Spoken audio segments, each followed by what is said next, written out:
The San Francisco 49ers fall victim to the Denver Broncos. 10-11? Yes, I said that score right. 10-11. Not sure I've ever seen a score in the way that this game did. But anyways, why did the 49ers lose?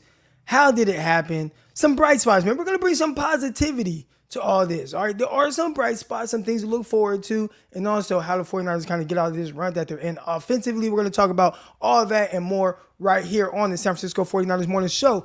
Let's go. Intercepted. It is picked off by Aaron Crocker. Over midfield, he'll run it all the way into the end zone. Touchdown. Crop Talk TV podcast. Peace.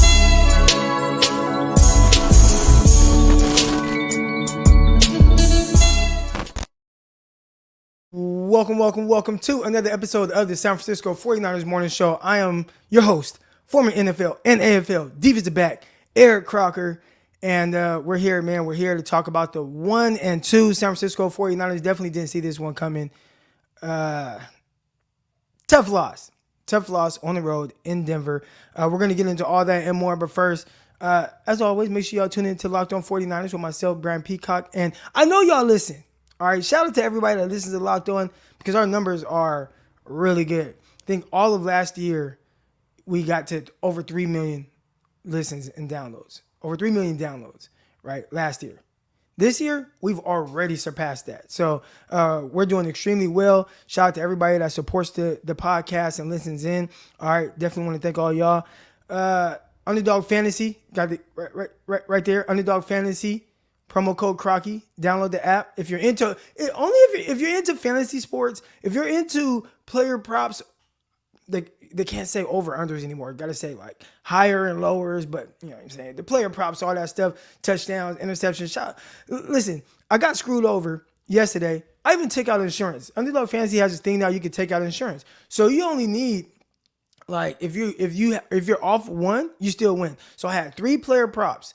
All right, I took Russell Wilson to throw for less than whatever yards they had for him, which was like 250. Like, man, he ain't throw for 250 against this Niners defense. I can't wait to talk about them. All right, but he ain't throwing for 250. He threw for 184. So we're good there.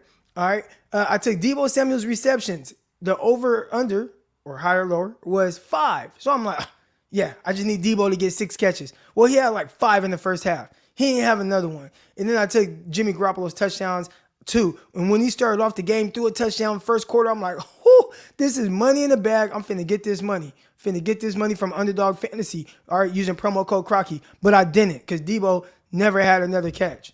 Now, they did throw a screen to him late, but it was like too high. It threw past behind him. Gosh. Tricked off my money. I can't be mad at nobody but myself because I believed in Jimmy Garoppolo. All right.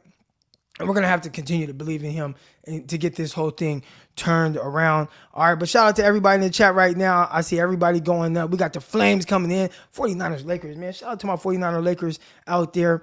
You know what I'm saying? I'm one of y'all. I am one of y'all. The truth shall set you free. Here we go. All right, we got 5 Flames. Everybody feeling good. And if you're new to the show, man, you know what this is, man. This is, a mental health check. All right, so if you're feeling good, you put a bunch of flames. We got Paul here. He says, good luck being positive, Croc. You know what? I'm going to try. And here's a positive. So there's some things I didn't see at the end of the game. I saw like the last plays or whatnot. But the reason why I was kind of in and out is because I was on Bleacher Report. And I don't know if some of y'all caught me on Bleacher Report, but I was on Bleacher Report immediately following the game, went live pretty much as soon as the clock struck 000, all that good stuff. All right, but I was on Bleacher Report, man, and it was fun being able to interact with all the fans, being able to interact with everybody in the chat, and just kind of continue to do things on I don't want to say big stage, but, Bleacher Report is kind of a big deal or whatever. So when we talk about kind of spinning things into a positive way, I think that was pretty cool. All right. But I know y'all didn't come in here to hear me talk about Bleacher Report, me being on there.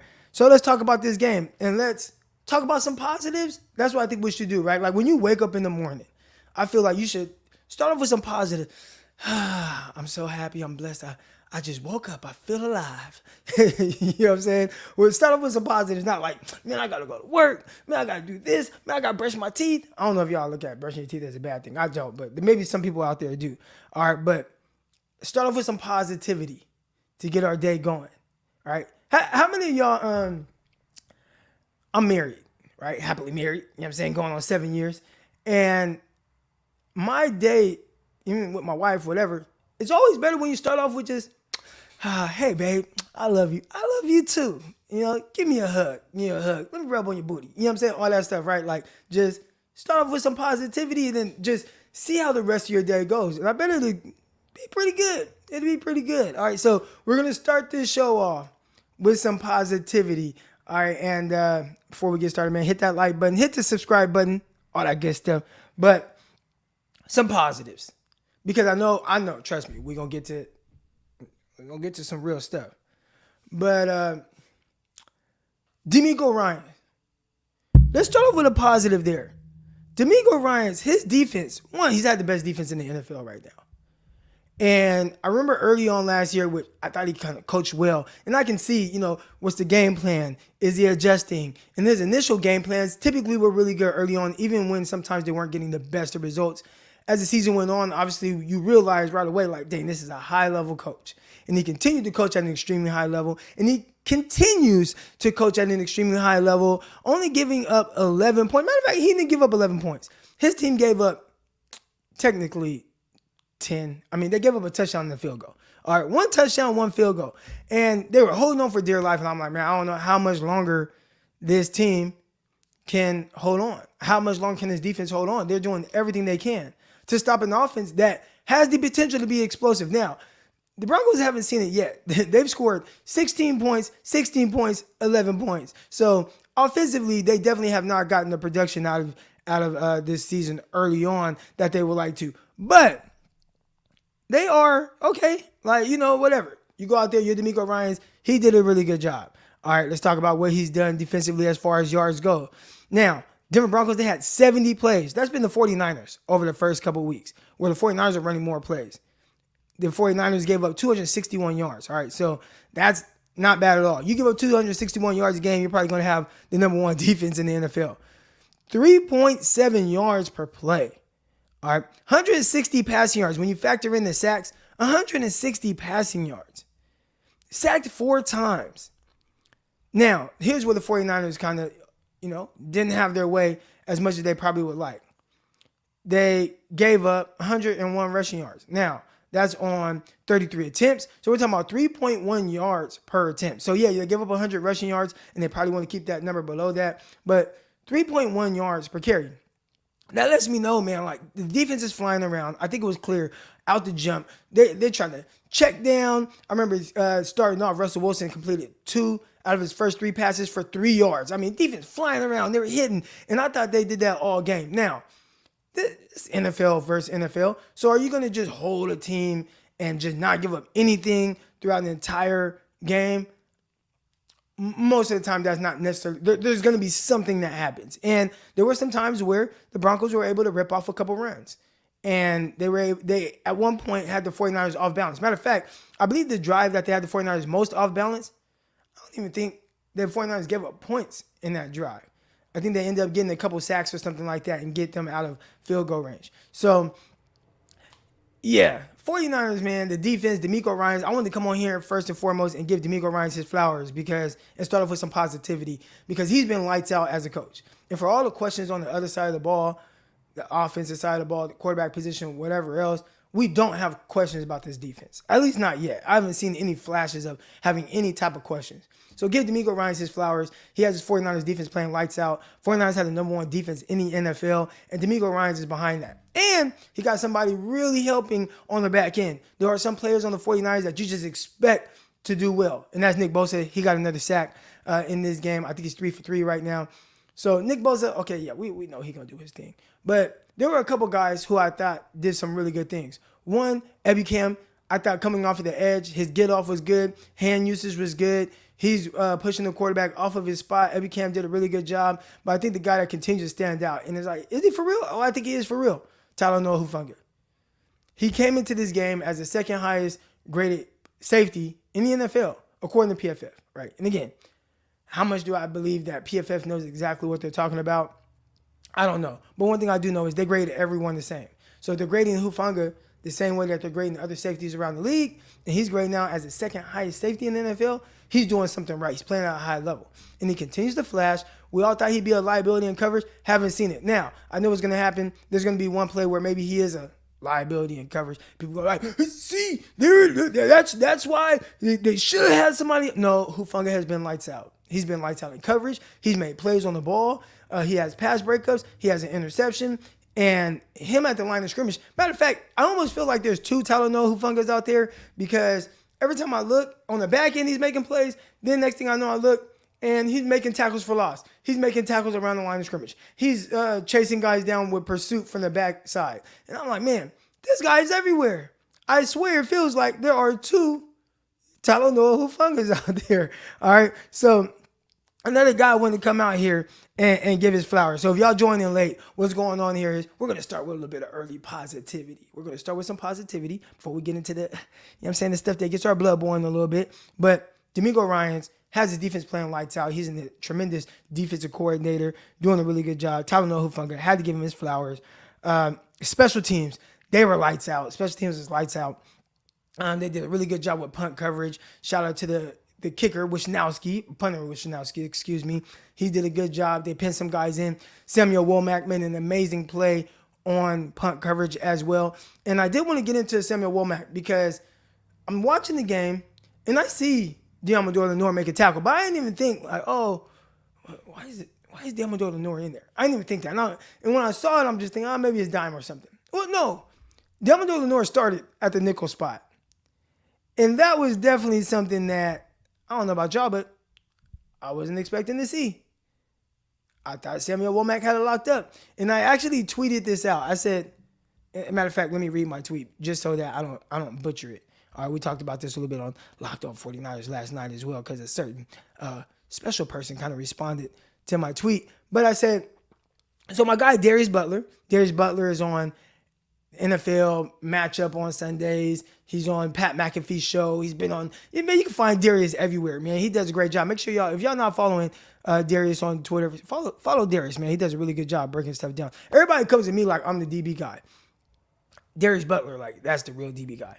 All right, but he said Lenoir has been flying around, capital flying, right? He capitalized flying, all caps, flying around all night. Great read and reacts in zone coverage. And Darius Butler is someone who played all levels in the secondary. He played outside cornerback. He played slot. He played safety. So he understands all coverages and et cetera with everything there. And I quote tweeted what he put and said, most 49er fans are confused why he started over Womack, which I was. Where's Womack at? I said Womack hasn't been bad at all to the naked eye. And I always say to the naked eye because we don't know what's being said in meetings. And I added that as well. And Richard Sherman pretty much, at this point, Richard Sherman is my best friend. All right. So Richard Sherman responded to me and he said, making some youthful mistakes that show up more in the run defense. He's fine, but nickel is probably one of the toughest positions to play as a rookie. That's why most teams move to a vet there and rookie outside in third down situations. So what's being seen on film with Samuel Womack that we're missing to the naked eye? There's got to be something because, I mean, can you even think of a time where he like gave up a catch, right? Like anything, I can't. So there probably is something in run fits. There probably has been something where we just haven't seen, but it's been somewhat of an issue. All right. So, but Womack, he had the special teams play. Awesome. That was a big play that he made. Jumped out. I mean, his toe was this far away from the end zone line. Jumped out, slapped the ball. I mean, just great play. And one thing about Womack, he is one of those guys that you want on the field. I played with this guy named Bryce Peeler in the Arena Football League. And Bryce, ton of interceptions in college, albeit he went to a Division II school. Ton of interceptions in the Arena League. Ton of forced fumbles in the Arena League. And I realized guys like him, guys like, let's say, Minkah Fitzpatrick, right? That's a drastic difference, right? I'm talking about an Arena League player and then Minkah Fitzpatrick. But there are some, Marcus Peters recovered a fumble the other day. And there are some guys who just have a knack for making plays. They find themselves around the ball somehow, some way, and is very consistent. And Samuel Womack happens to be one of those guys. I watched him in the preseason. He had 2 interceptions against Green Bay. All right. Now, again, it's just preseason. Can't count that. I know. But I'm just saying, in general, we saw him in preseason make plays on the ball. And again, go back to college, Toledo. He led the conference in pass breakups like for 4 years or whatever, all right? But saw him in the preseason, 2 interceptions against Green Bay. The next week, what does he do against the Minnesota Vikings? Bats a ball with great coverage and ends up getting intercepted. Okay, so now in 2 games, he's responsible for 3 takeaways. The next game, what does he do? He recovers it was like a muff punt or some kind of fumble, all right? So we're talking about 3 games.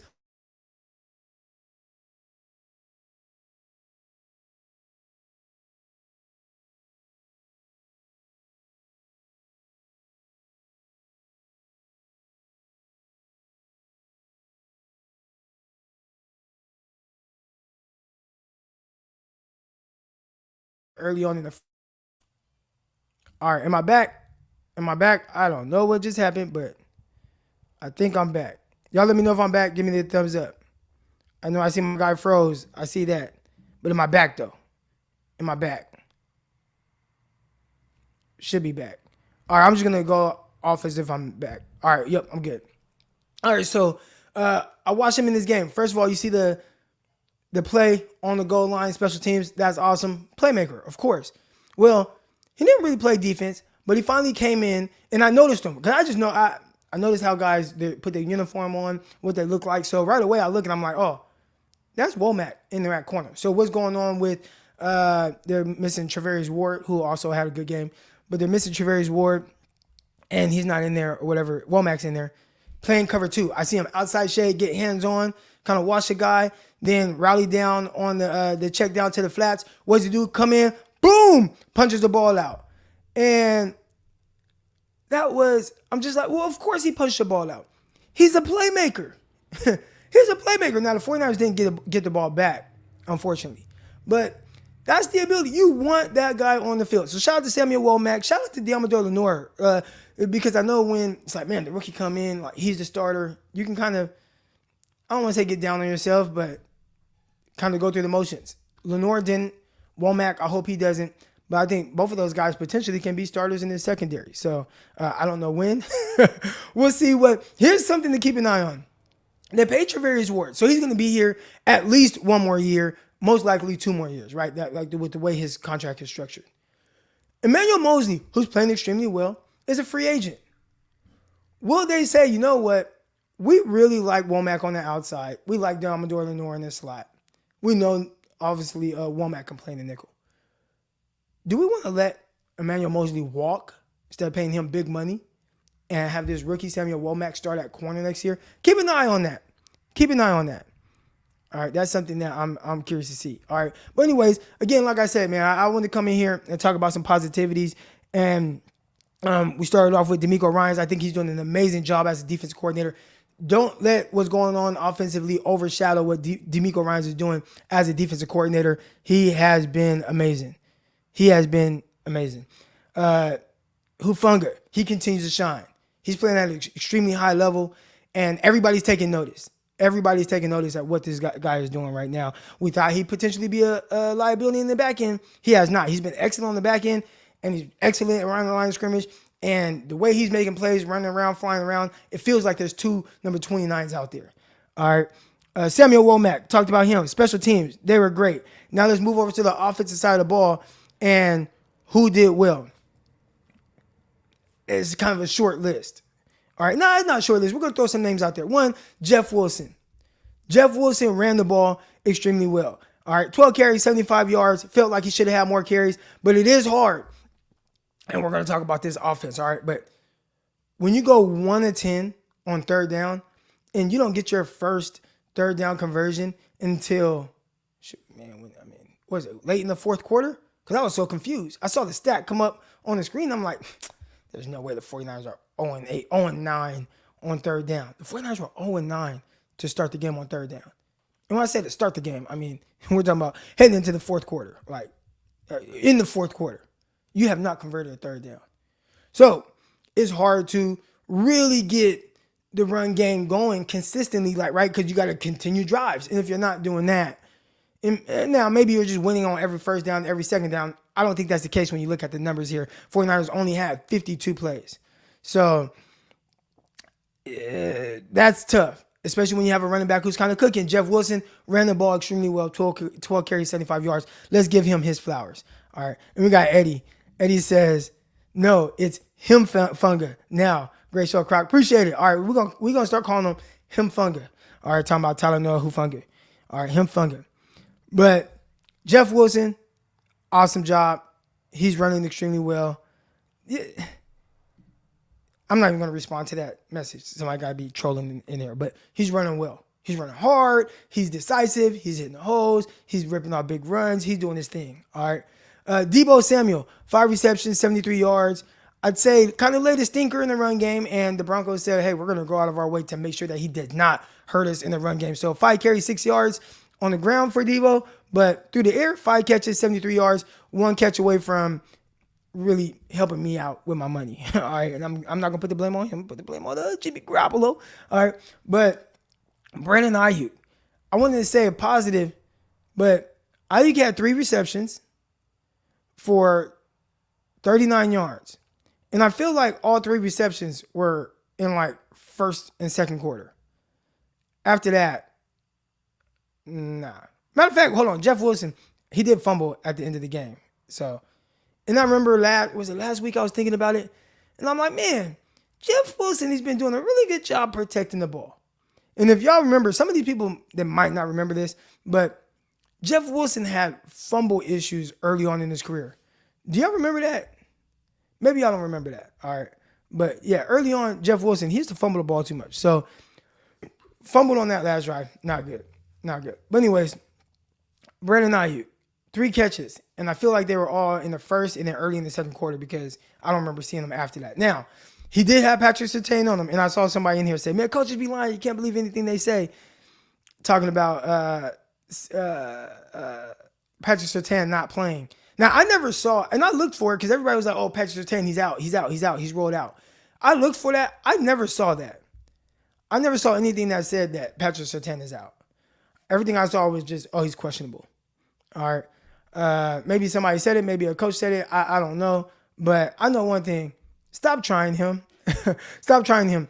And there's different ways to really get a guy off of you, right? If you start on the outside, motion him down to a tight split, run them through coverage, they'll have to switch. Do some stuff like that. But stop throwing that, especially down the field. Like, Jimmy, don't do that. Don't throw a go route to Brandon Ayuk with Patrick Surtain on him. Can't outrun him. All right. But I guess that's kind of enough of the positives. So let's talk about the real shit. San Francisco 49ers lose 10-11. And the offense was stinky. And that's probably saying it lightly. The total plays, 52 total plays.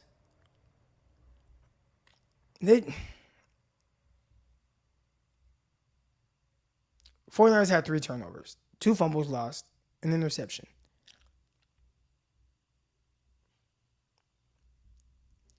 I hear a lot of people talking about Kyle Shanahan, and they're like, Kyle Shanahan. Okay, before I talk about this Kyle Shanahan thing, I don't want to come off as a Kyle Shanahan defender. I don't want to come off as, he's using people as a scapegoat or we're making excuses, etc. But I will say this, as someone who has coached, it is really tough when your guys just are not executing. So maybe that falls on Kyle Shanahan. And I know we're going to say, oh, the play calling.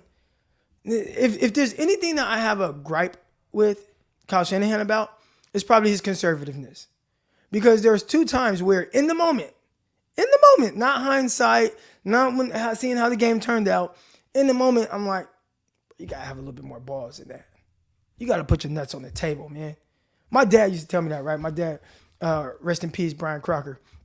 But my dad used to tell me, he'd be like, man, Croc, man, or E. He called me E. He didn't call me Croc. E, man, you got to let your nuts hang, E. Got to let your nuts hang. And essentially what he meant by that is, like, bro, like, when it's go time, bro, it's go time. You got to be all in on doing whatever you got to do. And I feel like a couple times now, Kyle Shanahan had opportunities to let his nuts hang, and he didn't. He had a couple opportunities to let his nuts hang, and he didn't. All right, real quick, got Martin super chat here. He says, "Yo, Mason, one touch. Come on, Kyle. Right. So we could put that on Kyle. Right.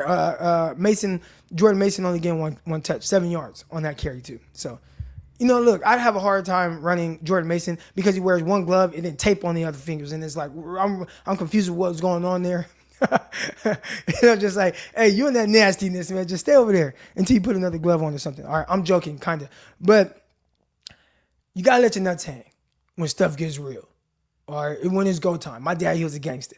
All right. And when I'm looking at Kyle in that decision to punt the ball 4th and 1 against Chicago Bears, I think 49ers were up 10-7 at this time. And you have a quarterback for everything, everybody. I'm trying not to mention Trey Lance. Because he has nothing to do with this game aside from not being able to play in it because he's hurt. All right, but he was moving the rock. He's moving, right, trying to make plays with his legs. I remember there was a 3rd down and 10. He picked up 9 yards on the ground. The 49ers were at midfield, and they had an opportunity to let their nuts hang. Put them on the table. And what did Kyle do? He punted the ball. And I was like, okay. Because when you let your nuts hang, then everybody else that follows you, they're like, oh, yeah, okay. Like, it gives them a certain level of confidence. Then they let their nuts hang, right? Like when I'm here, and we might have some things that, with the family and whatnot, right? And my wife should tell you, man, he lets his nuts hang. We get into a tight situation, man, I'm figured we're going to do this. I'm going to swing for the fences, etc., right? And when you don't let your nuts hang, I don't know, I feel like the people around you, they feel that. So, playing against the Bears, 4th and 1, your quarterback just ran for 9 yards. You ain't let your nuts hang. You kind of puckered up a little bit, got a little tight, and you punted the ball. And you had another opportunity in this game. And this is a trend. This is a trend from Kyle Shanahan.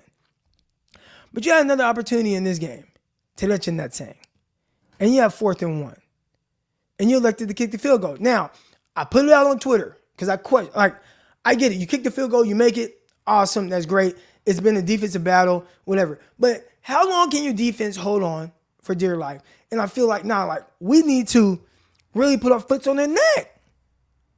The score at this time was 7-5. You kicking a 50-yard field goal. Man, let your nuts hang, man. I watched Andy Reid, and we're not going to talk about they lost yesterday, but I watched him in the playoffs he didn't even have Patrick Mahomes at quarterback. It was like Chad Henne in the playoffs with the lead. They're up like 2 points or something like that, right? They're up 2 or 3 points. 2. Because a field goal, I think, would have lost them the game. They're up 2 points. You want to talk about letting your nuts hang? All right. They're up 2 points. Time is running out. The Browns now have 0 timeouts. He has Chad Henne at quarterback. He's at midfield. He might even be in his own territory. He might have even been on the negative 48-yard line. It's 4th and 2. What does he do? Bro, I'm not giving you the ball back. I'm going for it. And what they do with Chad Henne? Got the first down. Because Patrick Mahomes got knocked out that game. If y'all remember, Super Bowl, and I'm pretty sure y'all do. Maybe y'all don't remember exactly how this game went. I remember very vividly. I have not rewatched that game back, Super Bowl against the 49ers, Kansas City Chiefs.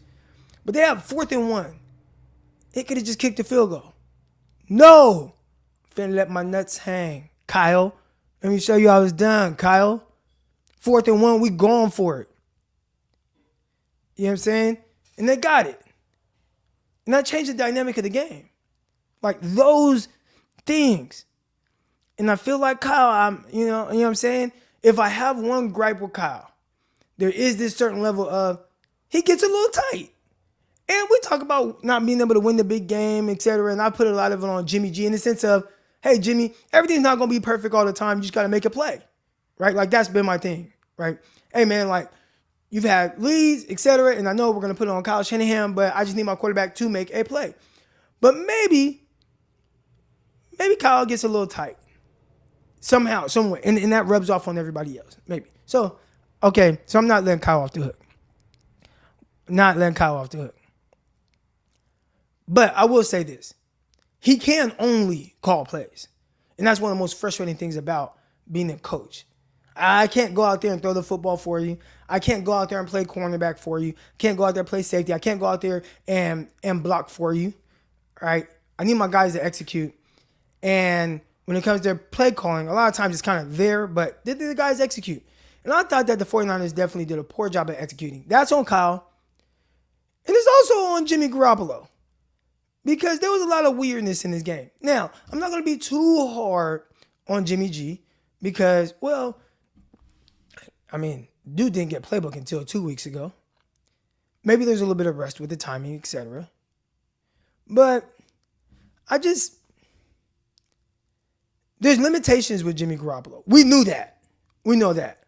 And it's funny kind of watching him because all the things that I think about when I'm talking about him, what he is and what he isn't, and I think I had a super chat here. I see your super chat, Sean. I'm going to get back to that.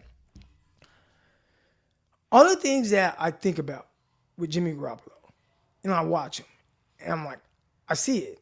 And there are a lot of people, oh, he's a winner. He just wins. He just wins. And it's like, I get what you're saying, but I watch the dude, and it's very clear what he is and what he isn't. And I don't want to get into bashing Jimmy Garoppolo. I'm not going to do that. Again, we're talking about a guy who just got a playbook a couple weeks ago, just had 1 week of first team snaps. Now, crazy thing is, I can rationalize that in my head. I understand that. He is a guy that it just got on the field. It's crazy people can't do the same for Trey Lance, a guy who has started, 4 games now. But anyways, not going to talk about Trey Lance right now. But Jimmy G, I can say that. Okay, I get it, Jimmy. But the issues with Jimmy G, that has not changed.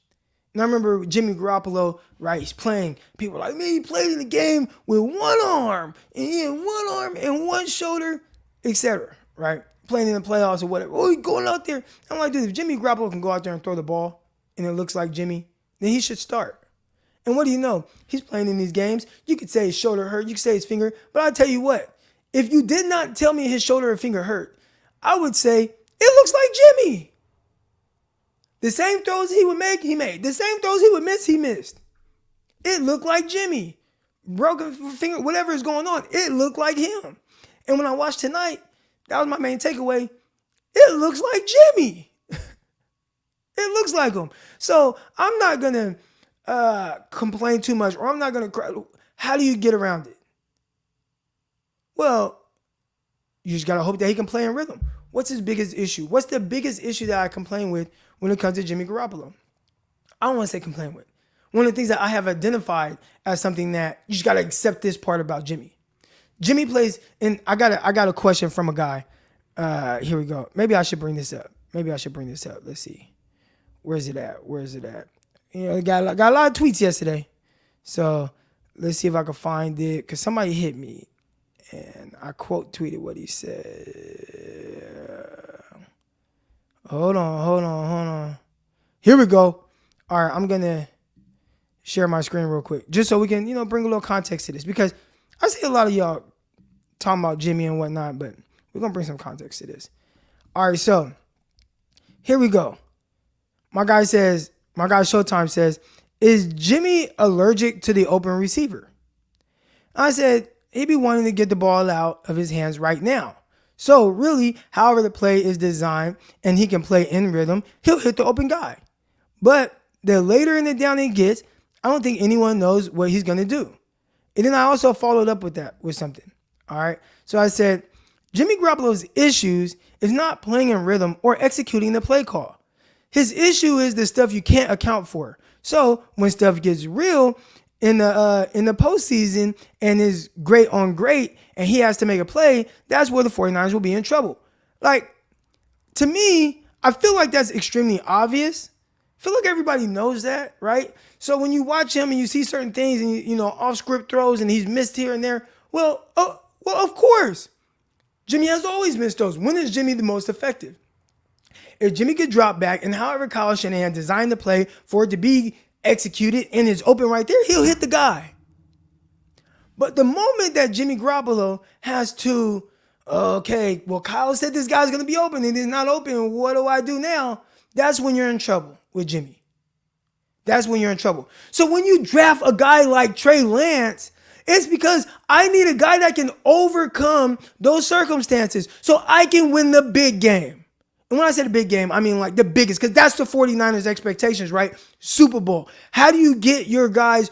JT O'Sullivan. JT O'Sullivan said it. Right? He was like, yeah, I mean, if we're talking about winning the Super Bowl, Trey Lance gives you a better chance than Jimmy Garoppolo. Why is that? But there's a lot of you simple-minded that don't understand this concept. There's a lot of people. Hopefully, my people in the chat, y'all have heard me enough talk about this stuff to understand, like, okay, I get what you're saying, Croc. Right? I get what JT O'Sullivan is saying. No, a lot of y'all don't get it. You guys look at what's right in front of you. That shiny object, right? It's, oh, man, like, nah, man, Jimmy, all he does is win. How does Jimmy lose? How do you overcome that? No, it's Kyle Shanahan. Maybe a little bit, but it's only Kyle Shanahan because at the end of the day, bro, like, I need a quarterback that can go above and beyond. So your best bet is to live with whatever Trey Lance was or is and develop him and bring him along. And there are a lot of people that definitely did not want to see what goes into that. And that's crazy. Because if you don't, all you're doing, you're just a dog chasing his tail.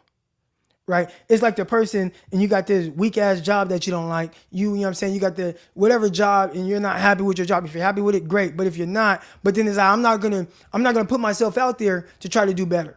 I'm just gonna stick with this, even though I hate it. Even though I dread going to work every day. Right? That's what y'all doing with with Jimmy Garoppolo. Okay, yeah, you know what I'm saying? You know, I go to work, I make, $60,000, a year, California. It's good. I get by. I pay my bills. I do cool, right? You're not poor. You're not going broke. You're not risking anything, but you're good, right? All right. But you don't put your nuts on the table, man. Gotta put your nuts on your table. Anyways, I wouldn't go to Brock Purdy right now. I see people, Brock Purdy. I wouldn't go that route. I think next week, before I play the Rams, right? I watch Jimmy Garoppolo go out and be very efficient. And watch Jimmy Garoppolo go out there and be good. And I think everybody, all the crazy talk of, oh, you got to bench him. And no. Jimmy's going to be fine. 49ers going to win 10, 11 games. And we're going to come back to this moment and then go to the playoffs. And then all of a sudden, it's going to get tight. There's going to be a time where it gets tight. And there's going to be a time where you need him to make a play in the playoffs. And that's when I get tight. Because I know.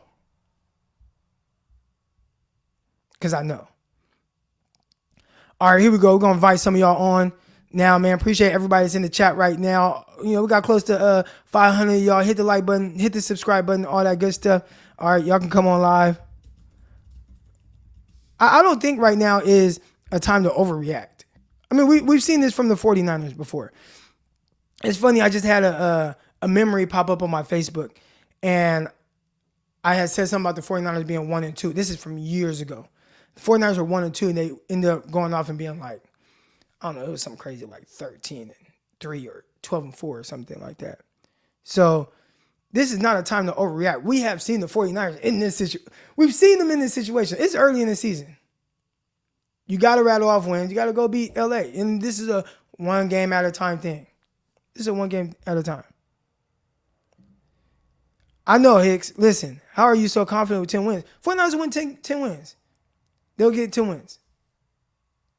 49ers are a good football team. The defense is cooking. The defense is going to continue to play well. For the most part, there's going to be a game here and there where you're like, fire Jimmy, and then y'all going to overreact. Not y'all, like not you guys. I'm saying, when I say y'all, I'm talking about just social media people. Fire DeMeco Ryan. Like, no, motherfucker, like DeMeco's fine, right? But 49ers going to win 10 games. I'd say what we just saw, terrible performance. That's as bad as it gets. I don't think they'll have another performance like that. That's as bad as it gets. So, 49ers win 10 games. Now, here's the bigger question. Would 10 games be good enough to get you in the playoffs? So that's the bigger question. But they'll win 10 wins. They'll get 10 wins. That's what. Jimmy won't play like this every week. This is Jimmy. But he won't play like that every week. And the defense would be good enough, run game would be good enough, and Jimmy would just be good enough for you to win games. That's Jimmy. Real quick, I had a couple super chats here, and we got Shawnee says Shanny and Jimmy G looked flushable, poop, toilet paper, no field goal in the fourth. Yep, I'd have to agree, Sean. I'd have to agree. Did not look good. We got Martin here. He says Kyle is the effing water boy coach, has no balls. I can't disagree there. Gotta put your nuts on the table, man. Gotta put your nuts on the table. Here we go. All right, so I got a lot of people in here. We got about 6, 7 of y'all ready. So y'all gonna be able to get y'all, you know what I'm saying, 2 minutes. Or we'll get 3 minutes. We got a little bit of time here. All right, now I gotta go work out. I didn't work out this morning. I was up late, you know what I'm saying? Bleacher Report, you feel me? No big deal. No big deal. I was just on Bleacher Report. But about 3 minutes, get your take off. However you feel. Listen, we'll use this as a therapy session. All right, so however you feel, just let it out. I'm just going to listen. All right, I'm just going to listen. Okay, Daniel Kelly says let him on the show. Daniel Kelly, there's a link right there. All right, so I'm just going to listen. And I'm going to let y'all get it out, however you feel. However you feel. And then we'll get to the next caller. Dion, good morning, man. How you doing? I'm good. How you doing, Croc? I'm good, bro. I'm good. I'm Hey, blessed. man, I like the humble flex this morning with the Bleacher Report thing. That's nice right I'm there. saying no That's big nice. deal, you know. Some No big light, deal. It's a some Bleacher light. Report. I feel you, man. Nah, that's great, man. Congratulations on that, man. Continue to do great things as you always do. I mean, this ain't nothing new, man. I'm sorry. Like, I know people expect me because whenever they see me, I usually have like a crazy take or something like that. But this Hold ain't on nothing one new, second, man. Dion. Hold on. Somebody's trying to enter the chat, but it's full. There's like 10 people. So I will as soon as I get, I'm gonna get people up and I'm gonna get people rotating in. So Yeah, facts. yeah, but go ahead. Yeah, so for me, this wasn't nothing new, man. We had one drive where it made sense, and then the rest of the drives didn't make sense. The first thing is, Kyle, why would you go ahead and give McManus a shot to kick that field goal? You could have just took the penalty and pushed him back. Our defense was balling the whole game. Next thing is, in the post-game pressers, I'm sorry, Fred Warner looked a little bit upset. He looked a little angry because he tried his best to grit his teeth and state why the defense should have done more when the defense didn't need to do more. 10 needed to do a heck of a lot more. But this is what we have to expect, man. I mean, it's good games is bad games, but I'm not going to count on him to make a play. What the heck? We all saw this coming. Like, as I finished watching last night, I just was like, oh, well, we lost to the Broncos. Russ got us again, and who were the two usual suspects that helped out in that? DJ Jones and K'Wan Williams. And that's the thing. That's a benefit of having those dudes on that team because they know Jimmy's strengths. They know Jimmy's weaknesses. We had the ball, I don't know how many times, and we scored once. That's pathetic. And then you pull a Dan Orlovsky and run out the back of the end zone. I didn't even mention it, but yeah, like, come on, bro. You got you. And that my thing is I enjoy this only to one extent. This is for all you Jimmy fans out there. All of y'all that said we got to have him. Shannon Sharp, Colin Cowherd, all these cats. Oh, well, you got to stick with Jimmy. You have to. Look at what happened last night versus the Broncos, who nobody expected to win. Damn near half the country expected the 49ers to win that game. And we balled out on defense. Don't say nothing about defense. But offensively, we just inept. And Jimmy goes up to the podium, cries about getting into a rhythm, and does what? Blames the team again. No responsibility taken on your part. Get up there and say, I played like trash. I need to be better. Why can Lance do that, but you can't? And Lance ain't even an 8-year veteran going on 9. I'm just saying, these are facts, people. Y'all love him. Y'all want him. We got to deal with him for the rest of the year, but this is the shit that we normally have to deal with. And the whole thing about not having a playbook, they're running the same plays from last year, people. It's the same throwaway playbook that he had. He ain't teaching Jimmy nothing new. And the other thing, before I get out of here, stop running Debo. Stop it. Everybody knows when he's in the backfield, he's getting the ball. It's too obvious.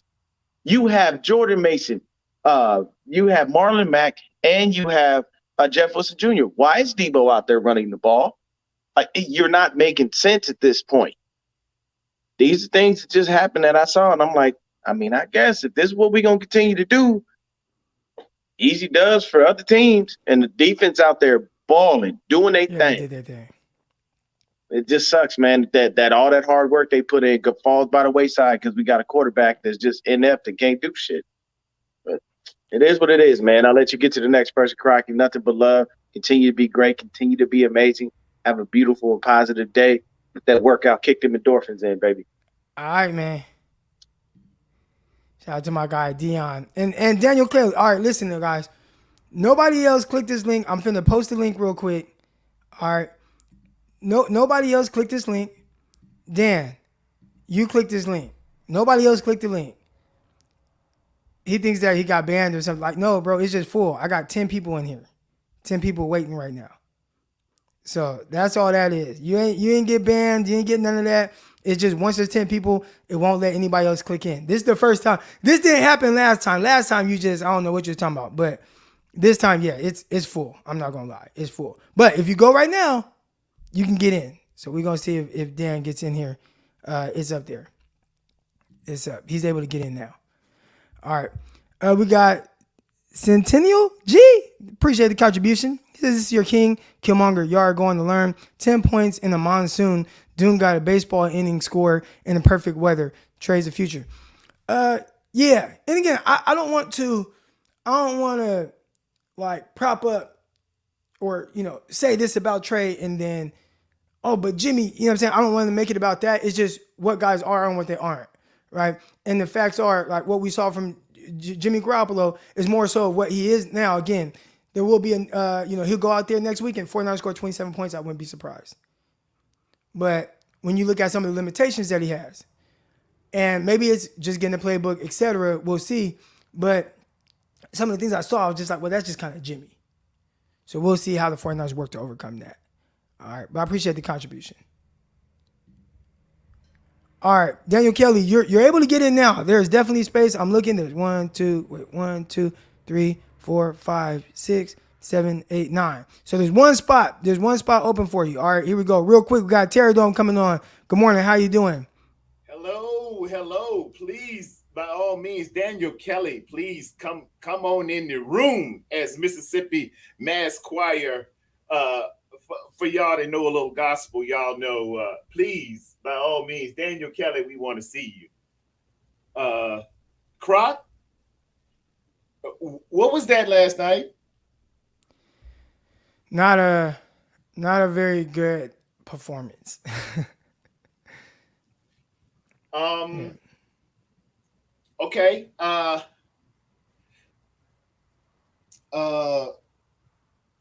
right, let's do this. I try to be a little whimsical to keep from letting my anger. Hold on 1 second, Terry Dome. Go ahead. Real quick.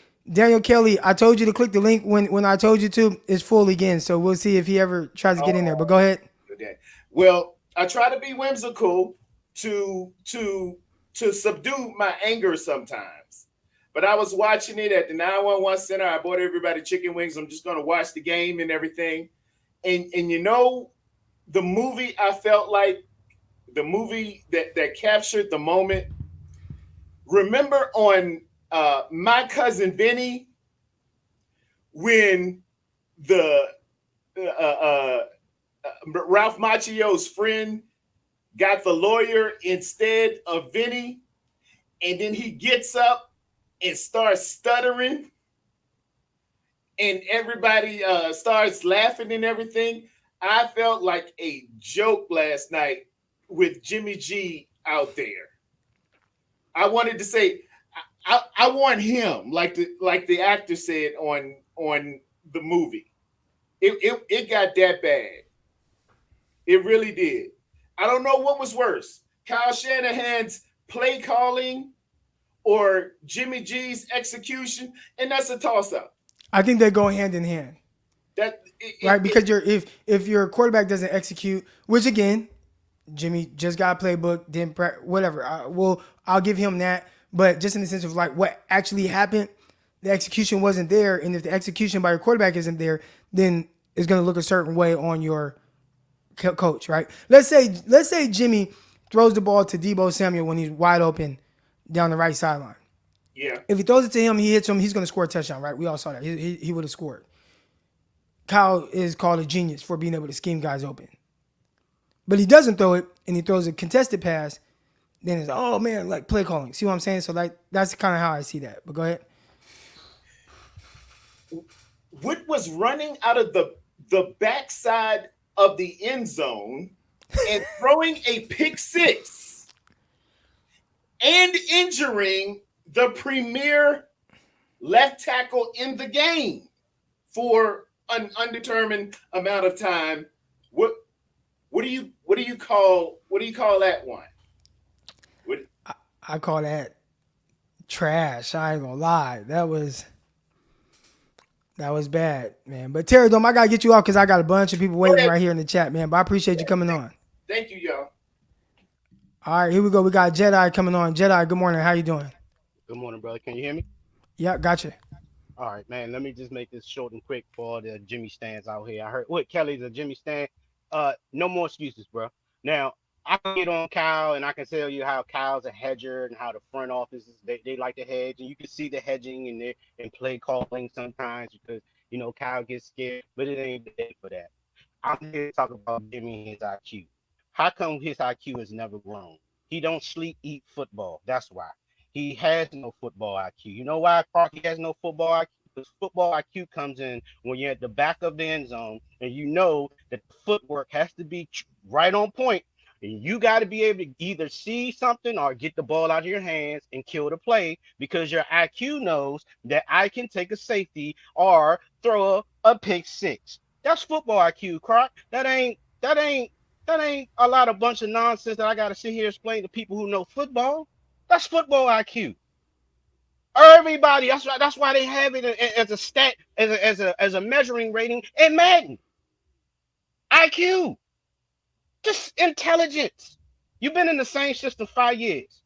I don't want to hear a playbook excuse. I don't want to hear that shit. Are you kidding me? Are you kidding me? You don't know the playbook. You don't know Debo? How long you been playing with Debo? You don't know Kittle? You don't know. I would say, and this is just my thoughts on it, right? Just trying to make sense of it, just like you.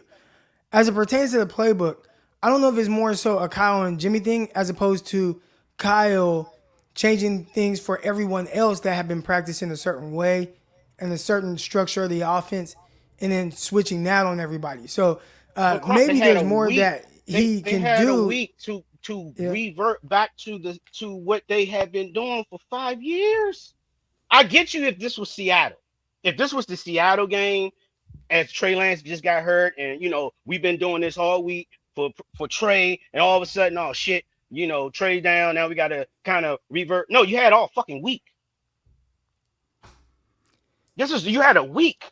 So and it's not just we got to go back and put new plays. No, we're reinstalling old plays that you ran before. You've been in the same system for 5 years. This isn't on Cal. This is on Jimmy. He has never gotten better with his IQ. He's happy with being carried by his team. That's enough for him. And another thing I'm tired, George Kittle, Kyle Juszczyk, and whoever the Jimmy G mob is on his team, this is splintering our team. This is a problem now. We have a problem. And you said we might win 10, 11 games. I bet we won't win 10, 11 games. How about that? I bet you on that. We'll see. I don't want to bet against another faithful, but I think they'll go out there and beat the Rams. A lot of people are gonna be like, all right, and then you just kind of get on track. Because remember, last year the team was 3-5, and it was looking better. It was looking line. I think we have to look at what team was there. We had Lincoln Thomason was still at guard. We had some couple of veterans in the front that could actually, and I'm not here to shit on Buford and the center and all that, but this is why I miss Trey Lance, because the one thing Trey Lance, and this is what pisses me off about Kyle, instead of running some bullshit bootleg play to run up the middle, just tell Trey, if the shit breaks down, take off and get the fuck down. I'm not here to call plays for you to run. This is going to be some off-scripted shit. When you run, son, you're running because it's off-scripted. You don't see shit. You're going to run, and you're going to get the fuck down because it's the NFL. This is how we're going to do this. That's how you tell a young runner and protect him. Now he's gone for the season. That's who we need. That's who we need. I hate to tell everybody this. Oh, the monsoon game, this and this, that. That shit was working. Trey Lance had linebackers cemented. I saw it. I rewatched the tape. He had people cemented in a Seattle game. They couldn't commit. When Jimmy's out there as a linebacker, you can commit because you know Jimmy ain't going nowhere. Yeah, please. I want him to keep. Please.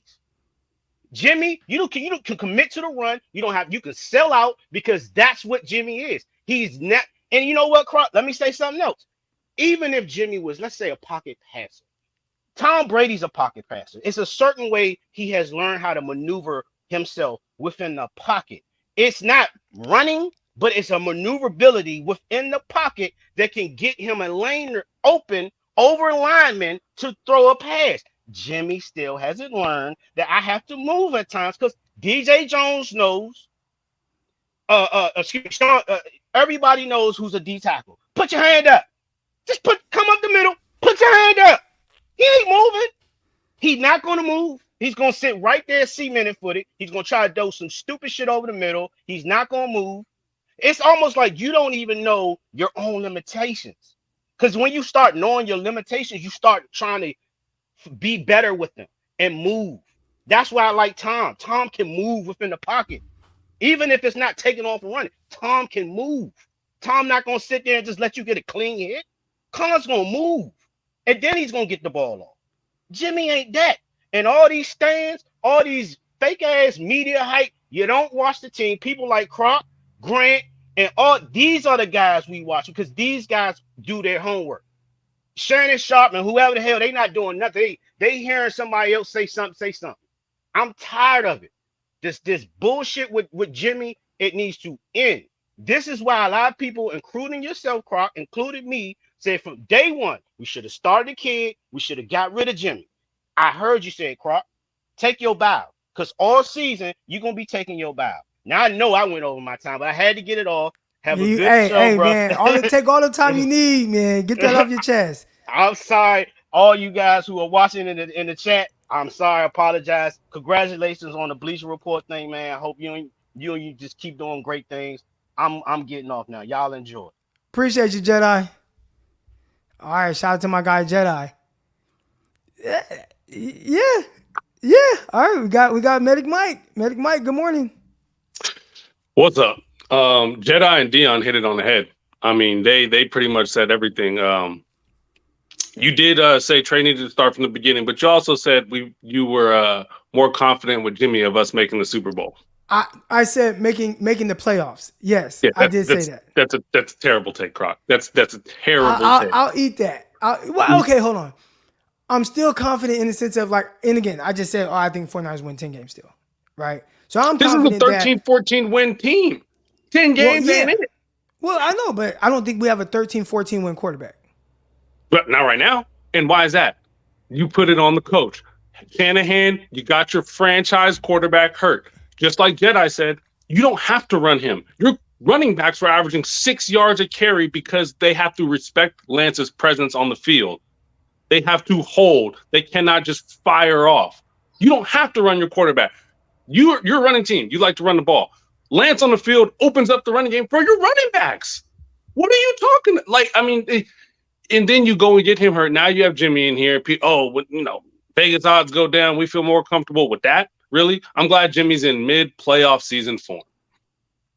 He is who we thought he is. And then Shanahan, declining the penalty and having McManus kick the field goal, no one wanted to hold him accountable for that. I'm glad Dion mentioned it. That's the problem. Your defense was shutting them down. McManus has a leg, always had a leg. You decline that. Oh, now it's 4. No, you push them back 10 yards. You say, defense, keep doing what you're doing. Eat. Make them get the yards. Shanahan is coaching this team like he has an 8-9 or 9-8 roster, like he has a middling level team. That's how he coaches, scared. He don't let his nuts hang. That's a problem. Jimmy running out the back of the end zone, you're wasting Kittle. Danny Gray's a wasted pick if you don't have Trey in there and let him loose. You're wasting Ayuk. You're gonna get Debo hurt. Yeah, I mean this defense is. I mean they're doing everything they can do. I mean they're trying their best. And Fred Warner did look pissed. And what pissed me off even more is I hate people who don't take accountability and responsibility because you can't grow. You can't learn. And what have we seen from Jimmy? He's the same guy since when he got here as he is now. He has not grown one lick. That's why people are tired of him. Like, we gave you the chances in the beginning. You know, you came in, you were better than all of our JV quarterbacks that we had before that, but you didn't improve once. And so after people gave you the time and you didn't improve, they're like, all right, we got to move off this man. And then what does he go on there and say? My arm was starting to feel it. You going to give us the arm fatigue excuse? Really? That's what you're going to say? You're going to say, we need to get better? No, I just saw a 22-year-old kid outline about 4, 5, 6 plays he could have had back. And then you're going to get up there and say, we need to in rhythm. No, I thought he was supposed to be better at the short stuff, Croc. What happened with that Debo Texas route out the backfield? What happened to that ball he skipped? The accountability thing for Jimmy Garoppolo, because that was one thing where you go back to week 1 and Trey Lance talks about it, right? He's like, man, you know, I missed this play, I missed this play, I missed this throw. He talked about specific, like the play exactly, like, and it wasn't so much about the team. It was about, hey, if I get better here, we win. And he pointed out and highlighted certain areas. And you're right, man. You didn't get that same response from Jimmy Garoppolo. And we haven't. And I think people have been waiting on it.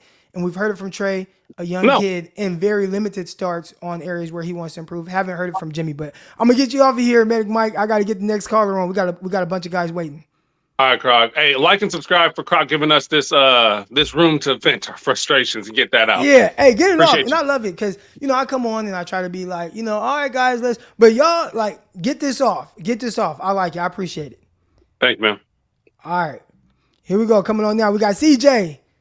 Oh, not CJ. My bad. I clicked the wrong button. But all right, we got TG49er. You go ahead. You're good. Let's hear it. Hey, yeah, man. I mean, I echo, man, the third possession you're giving us, man. This is unreal, man. I mean, it's like a Groundhog Day. We've seen this movie before, man. I told my wife last night when it was like once I said the defense is balling out, but they one play away from taking the lead. I think Mooney Ward made the play on the deep play to Judy. I think that could have been 6 on a deep pass. And it's like the same story. I mean, defense balling out. We come down on the first opening drive or the early drive in the first quarter. We score. And then next you know, the offense goes in the shell. That was the whole story last year. And last night, that was it. Last night was fucking embarrassing, man. When he stepped out the back of the end zone, and then I'm like, what the fuck are you doing? And then when he throws the ball, then I look, then I said, was it a pick? I didn't realize it was a pick until later. I was so upset that he stepped out the back of the end zone. I'm like, you can't make this shit up. And then, like I said, like the Medic Mike talked about the Texas route. Debo wide open. He throws the ball behind Debo. I mean, then it's just so many plays. The pass when Debo was open, he just said, "Oh God, let me just get it to Debo." Throw that balloon ball so Debo had to wait and run backwards to catch the ball. That could have been possibly 6.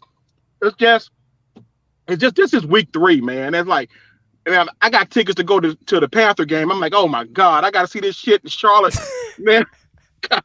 Boy, I tell you, it's frustrating, man. And getting back to and Jedi said it. He said it perfectly when he said about running the quarterback. I think I tweeted you the night Jalen Hurts played at Monday night.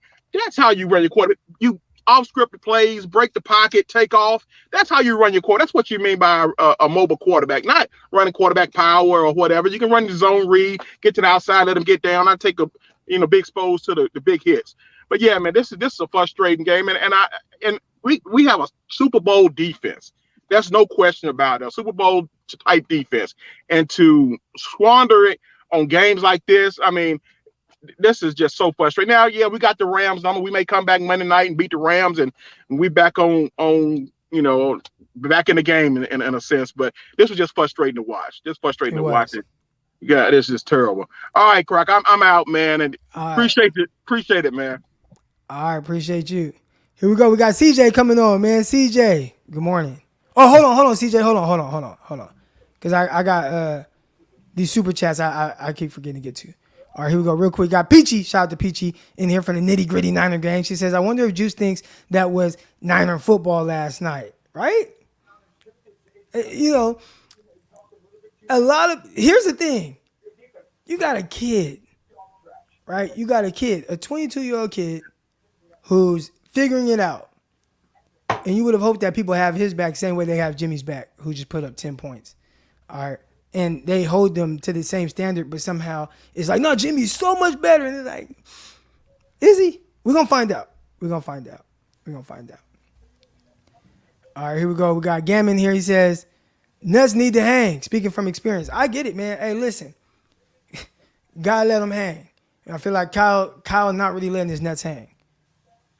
Kyle not letting his nuts hang. He's not. You can't coach. You can't coach to. Here's what he's doing. You can't coach to not lose. And that's how Kyle's coaching.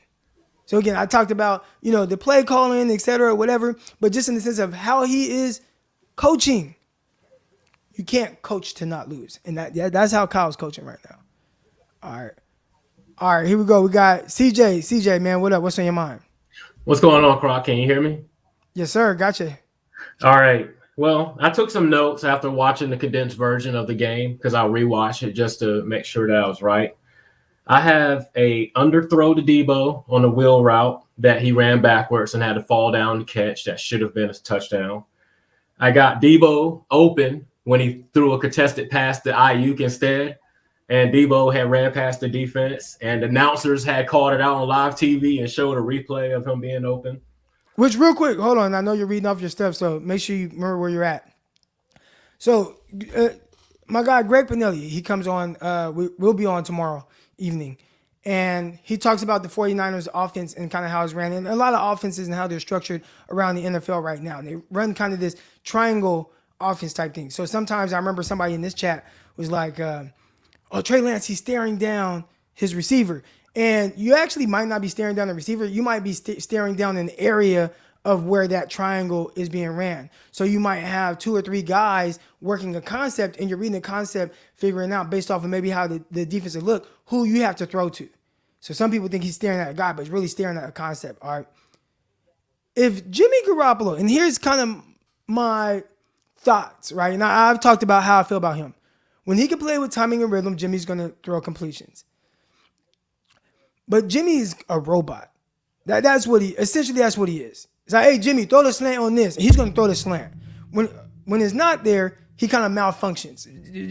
What do I do? What do I do? I don't know exactly what to do, right? When he's not there, he kind of malfunctions. And when you have a broken play and Debo's running wide up to the side you are looking at, like you're staring at the concept to that side, right? Like you see his eyes. He's looking at it, but he's not looking at the concept in the triangle of that offense. He's looking at one guy, whoever was supposed to be flashing across his face on a quick throw. He never even looked at Debo and how the defense was playing. So that's some of my issues when you think of like kind of being able to play off script and just go make a play, make a throw. He malfunctions in that type of moment. So that was something I saw on that. I don't think he ever really even looked at Debo. I don't know what exactly he was looking at, but he was looking to that side. But go ahead. Yeah, so that's 2 plays that was schemed open by Kyle that wasn't executed. Hold on, real quick. I don't even know if it was schemed open by Kyle. They had a busting coverage that 49ers were not able to take advantage of to that side. Let's say if it was to the backside, I'll give him an excuse. Like, it's to the backside, like he's never gonna get there. Okay. It was like you're looking right there. He doesn't see it. It's a busted coverage. That's what it was. It was the very first thing he looked at on that play. So that's why if he never looked that way, I can go with it, but he looked right there. To me, looking at it, it looked like he looked at it, said, man, my arm too weak. I can't throw that. And then he turned it through a Ayuk. That's what it looked like to me on tape. But and then I move on forward. Brandon Ayuk was on a one-on-one route. He had the man beat. Jimmy sailed that mess out of bounds.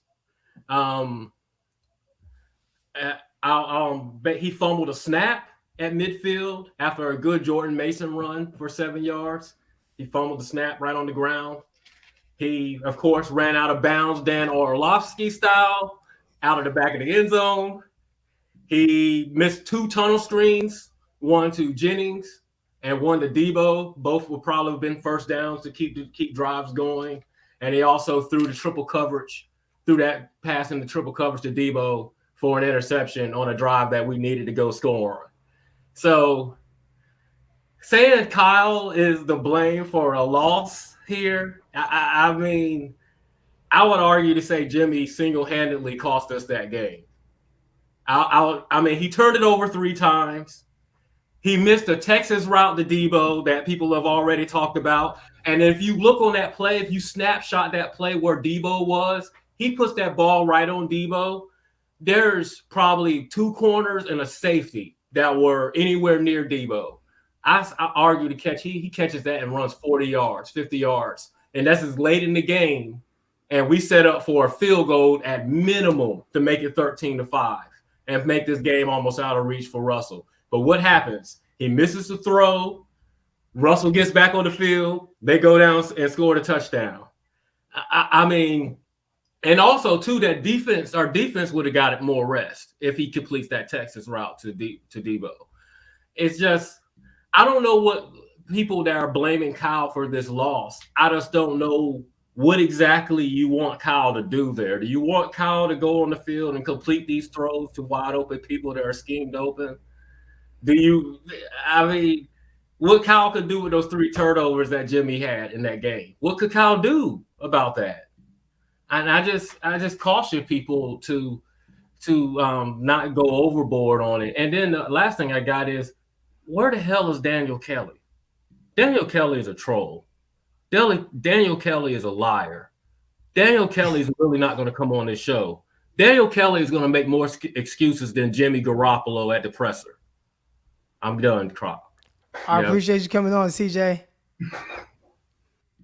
I like it. Hey, come on here, get it off. And listen, y'all know me. I'm gonna keep it a buck at all times. If I'm wrong on something, call me out. I love Medic Mike. Was like, hey, Croc, man, like this is what you said. Like, you feel me? It's like, yeah, Medic Mike, man, that's what I said. You feel me? So I like that, man. Let me hear it. However you feeling. And I got K-Dot. He says, "Nah, Croc, we need your real feelings." All right, y'all hang in here for a little bit longer. And at the end of the show, I'm gonna come on here and I'll just let it all out. I'll let it all out. I try to be the voice of reason for people, and I don't want to be. I try not to come off as like, how can I put it? I always kind of tie everything back to like whether it's my business stuff or my family, my wife or whatever. If my wife sees me panic, what's she gonna do? Right? She gonna panic. So when we come on here, I try to bring kind of that mindset where if y'all see me panic, if y'all be like, man, Croc is always even killed. Damn, Croc panicking? We're in trouble, right? So I just try to bring a different perspective. We started off this show. If you weren't in here from the jump, there's almost 600 of y'all in here right now. Hit the like button, subscribe button. But when we came on here and we talked about some positive stuff, right? We talked about the defense, talked about D'Amico Ryans, how great of a job he's doing. Talked about Talanoa Hufanga, how excellent he's been. Talked about CJ Womack, man, dude's just a playmaker, even though he barely played. But the one snap he did get on actual defense, punches the ball out. Special teams, knocking the ball back in, pinning the team deep. So we came in here and talked about positive, but I feel like if I come on here and I'm like all over the place, then I feel like what's that going to do for everybody else? So that's just kind of some of my thoughts there. That's some of my thoughts here. We got a super chat, nice super chat. Where's it at? Here we go. Tim, shout out for the super chat. Says your gym. For your gym. It looks amazing. Keep hustling. I appreciate that. Yes, sir. Yes, sir. We'll keep that up there. We'll keep that up there right there. I appreciate that. All right. Here we go. Niner fan Joe, man. Appreciate you being patient here. But what's on your mind? Look, I'm even zooming in. Matter of fact, hold on. I'm going to give you the floor. Hold on. This is how we're going to do this. Bam. Let's go. All right. Let's hear it, man. How you doing? What's good, champ? Can you hear me? Yes, sir. Gotcha. All right. First of all, man, love the show, dude. Normally I'm working, school teaching, but we got the holiday off, so I get to call it in event. First, man, I agree with a lot of what the callers are saying, man. I want to hit on one point. You know what I mean? I can sit here all day and talk about Jimmy's missed throws. Quarterbacks, they're going to miss throws. Josh Allen, right? I feel like he's the top dog in the league. I saw him bounce 2 off the turf yesterday. That was just basic throws, right? Quarterbacks going to miss throws. My thing with Jimmy is this, and you hit on it a second ago. The way this dude processes the game. Now, I understand what you were just saying about the triangle and area and all that. Dude, that's Debo over there. You look over there. That's Debo. That's your guy. That's your, if you're playing the Madden video game, the red route, that's Debo. Hit that dude. There's nobody behind him. He's gone. You look over there and then look somewhere else. Now, look at the pick that he threw. When you watch, they show the replays back in slow motion. He is locked in on Debo. Why are you locked in on that dude right there? There's 3 dudes around him. What are you staring so hard at? This is my problem with Garoppolo and the way this dude processes the game, right? This is my issue with him. Now, I'm going to be honest, man. I'm going to be honest. For real, I want to see Purdy, dude. I want to see Purdy. And I'm going to tell you why I want to see him. I'm going to tell you why I want to see him. At least, here's my thing. Jimmy ain't hear that shit. At least he better not be. But, so, you put Purdy in, right? At least you can give 13, 14 games or whatever we got left to somebody so they can have some experience. Because that's the best part about Trey Lance.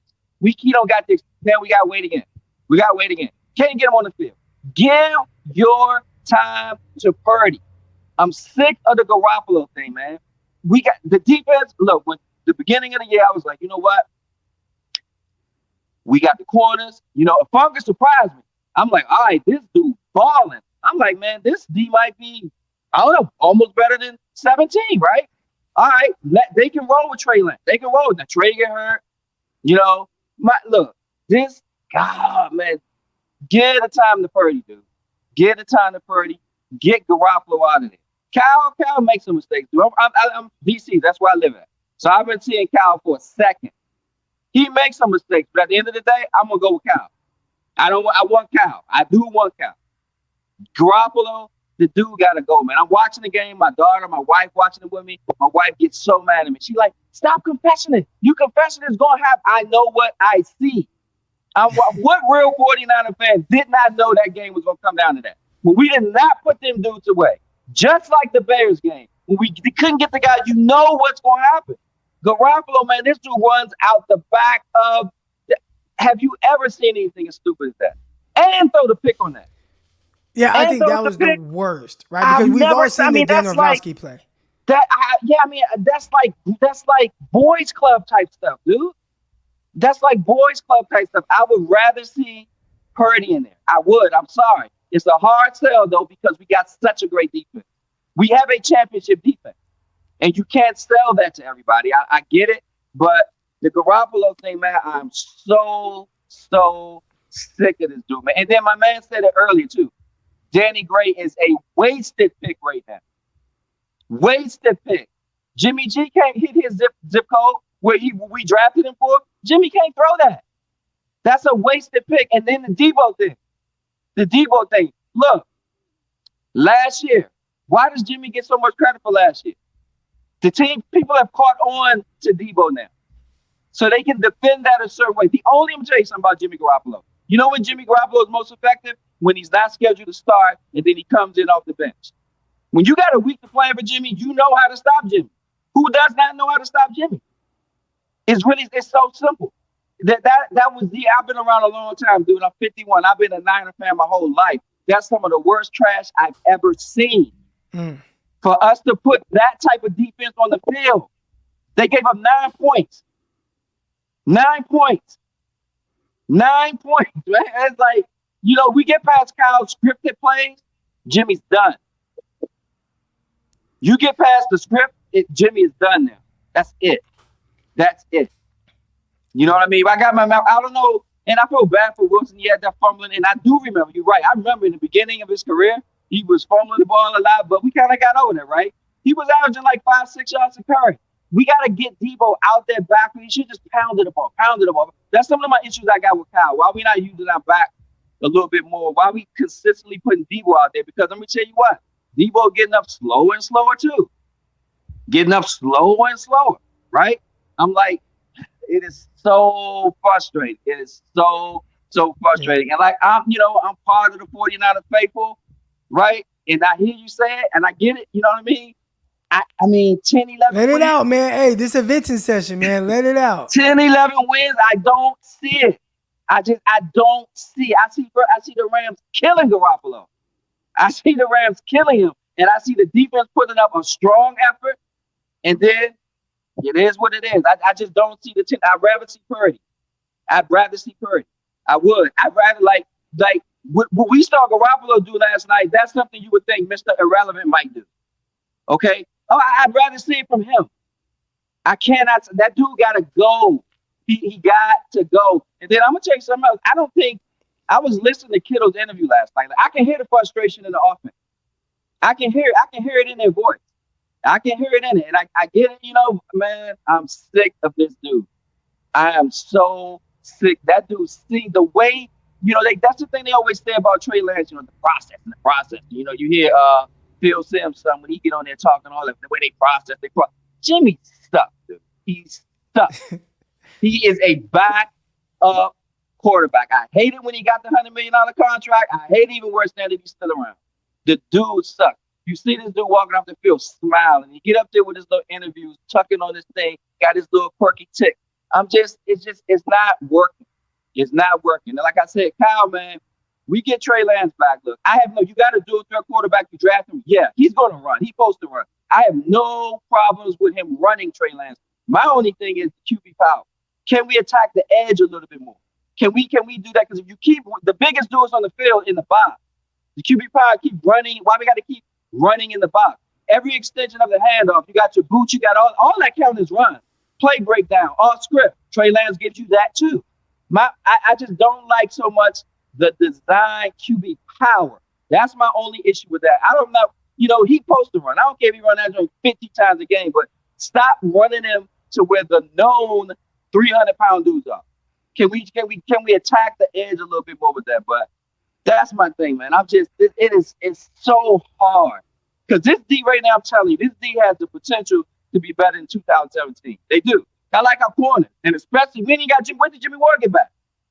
So I like where the D is at, but man, right now, Jimmy he's the problem. He is the problem. I put Purdy back there. Purdy a little nimble in foot too. At least he could, maybe get out of there a little bit. I don't know. And I pound my backs. You know what I mean? And I'd rather see us become run heavy with Purdy than to see Garoppolo get on the field, because I know what he's going to do. I know what he's going to do. Even if we beat the Rams, it ain't going to be because of Jimmy Garoppolo. I guarantee you we get a special team score or a defensive score. It ain't going to be because of Jimmy. It ain't. All right, and it never was.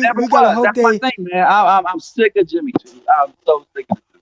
All right, Joe, I'm going to get you off. I got to get the next caller on, man. I appreciate you coming on. Appreciate you, Chad. All right, shout out to my guy, Joe. Teacher Joe. Real quick, I got some super chats to get to. Y'all keep it coming, man. Keep it coming. Let the emotions flow, and just let it out. Let it out. All right, where's the super chat? Here we go. Got Terradome here. He says, I'm mad that fool out there smiling like Joel Osteen at a collection plate after an abysmal loss. Here, I don't know if y'all, I'm looking at this right now. Hold on. Can y'all see that? Look at that smile. Oh, man. Like, he looked happy. Again, I'm not saying he got to look miserable. Make sure I get everything set up right. Uh-oh. Oh, shit. My bad, y'all. Hopefully I ain't scratched my lens. All right. Now, I'm not saying he got to look miserable, but, it look a little funny. Yeah, I'm off now. Hold on. Look at that. I'm trying to do too much. Hold on.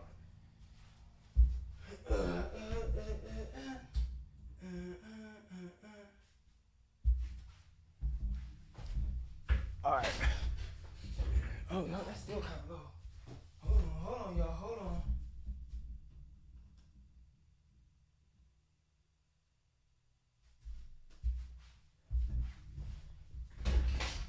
All right.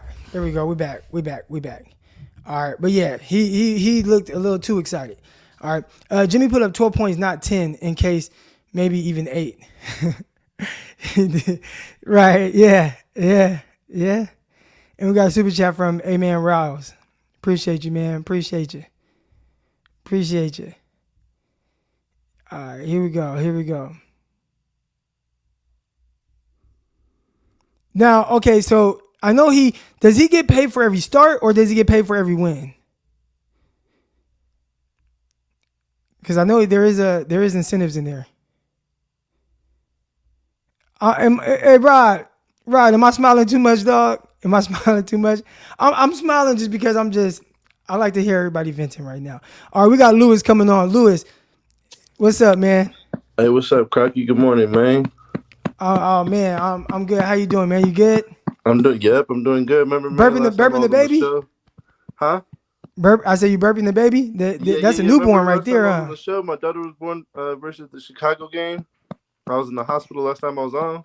Oh yeah, I remember that. Got my Yeah. baby right here, I'm burping her, doing my daddy Yeah, duty. congrats on that. Yeah, I remember that. Okay. Yeah, thank you. Good morning. How you doing today, brother? Oh man, I'm doing cool, man. I'm doing cool. Yeah, man. Well, that game yesterday wasn't cool. It wasn't cool, man. And I was watching it, and it was like a bad movie where you just feel like, it's gonna get better. It's gonna be. Have you ever watched a movie right when you're watching the movie like, man, why am I watching this movie? Almost like Napoleon Dynamite. Like you Like know what was how, even Napoleon Dynamite about? Like what was that movie about? like you know But you the keep watching outcomes, it, and it's like, okay, it's gonna get better. It's gonna get better. but it It's don't. gonna get better. It's gonna get better, and you just keep watching, and then it just does not get better. Mm-hmm. That was the game last night. Yeah, for sure, man. It's just. I honestly, I hope Kyle was thinking deep down, like, damn, I really messed up Trey. Like, bro, Trey would have been able to be so successful in this game, and it's just sad to see that he can't even come back towards the end of the season. And Kyle rolled him out for the rest of the year. So yeah, but there is pros and cons to this season, but honestly, man, I don't see Jimmy taking us anywhere this year. He's just horrible. It's just you see the difference between him and Trey. He don't take accountability. Trey does. It's just, hey man, we're in for a long season. I do want to see Purdy. It's man, I'm like kind of lost for a little bit of some words right now. It's ridiculous, man. Yeah, now I get it, man. I'm gonna get to the next caller, man. But appreciate you coming on and congrats on the baby. Oh yeah, thank you, man. You guys have a good one. Hey, All right. Oh, my bad. Go ahead. Finish that. subscribe to Crocky's channel, man. Oh yeah, subscribe, man. Hit the like button, all that good stuff. All right, brother. Appreciate you, Lewis. I'll get on with you next time. All right, here we go. Next caller. Hello. Can't hear you. Can you hear I think I me? can hear you now. There you go. Croc, we made it. Hold on. We got a match up. Oh yeah. I got you, bro. Yeah. I got you. Yeah. Get it together. Yeah. Yeah. All right. Yeah. Yes, sir. Get it together. Listen, man. I'm gonna keep it quick. All right. Kyle gotta go. Whew. I know you're not trying to hear this, right? I know, you know what I'm saying, y'all hear stuff like this and y'all think we're not being logical. But this is D'Amico Ryan's team. This team, Kyle's growth has been stunted by Jimmy.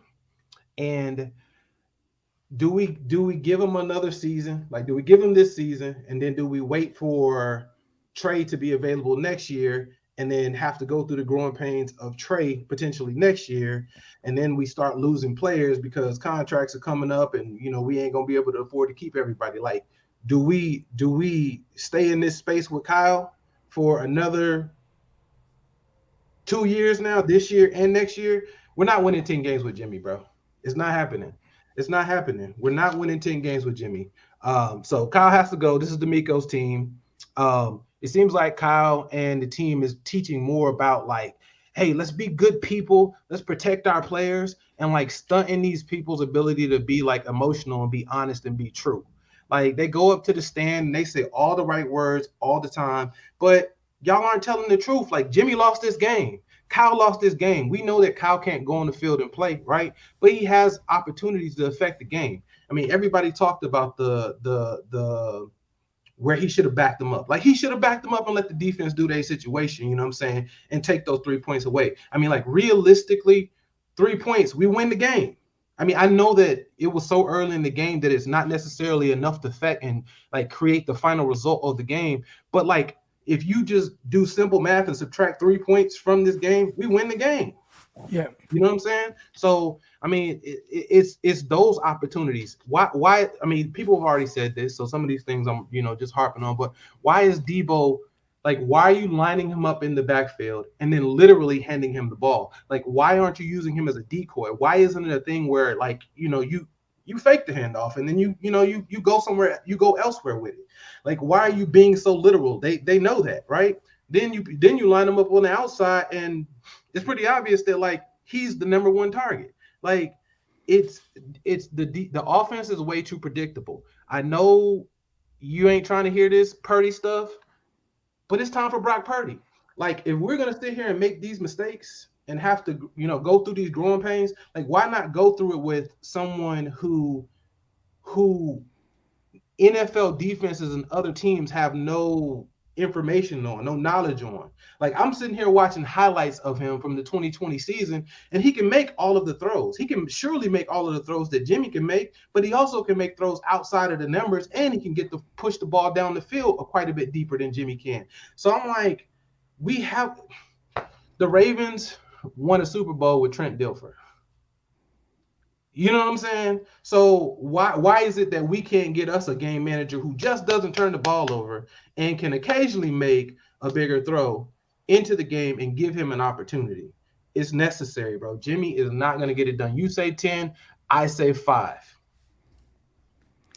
All right. Well, I hope you aren't right. I'll say that. I ain't gonna say that you won't be right, man, but that'd be tough, man. But I appreciate you coming on. I'm gonna get to the next caller. Yes, sir. Big blessings. All right. Yes, sir.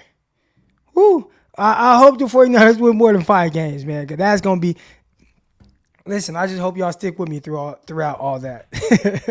I just hope y'all stick with me. Here we go. Coming on now. I got my guy Roscoe's. Roscoe's, good morning, bro. Oh, what's up, Croc? You hear me good? You hear me good? I'm good? Yeah, you good, man. I hear you. Oh, man, this is tough. This is tough.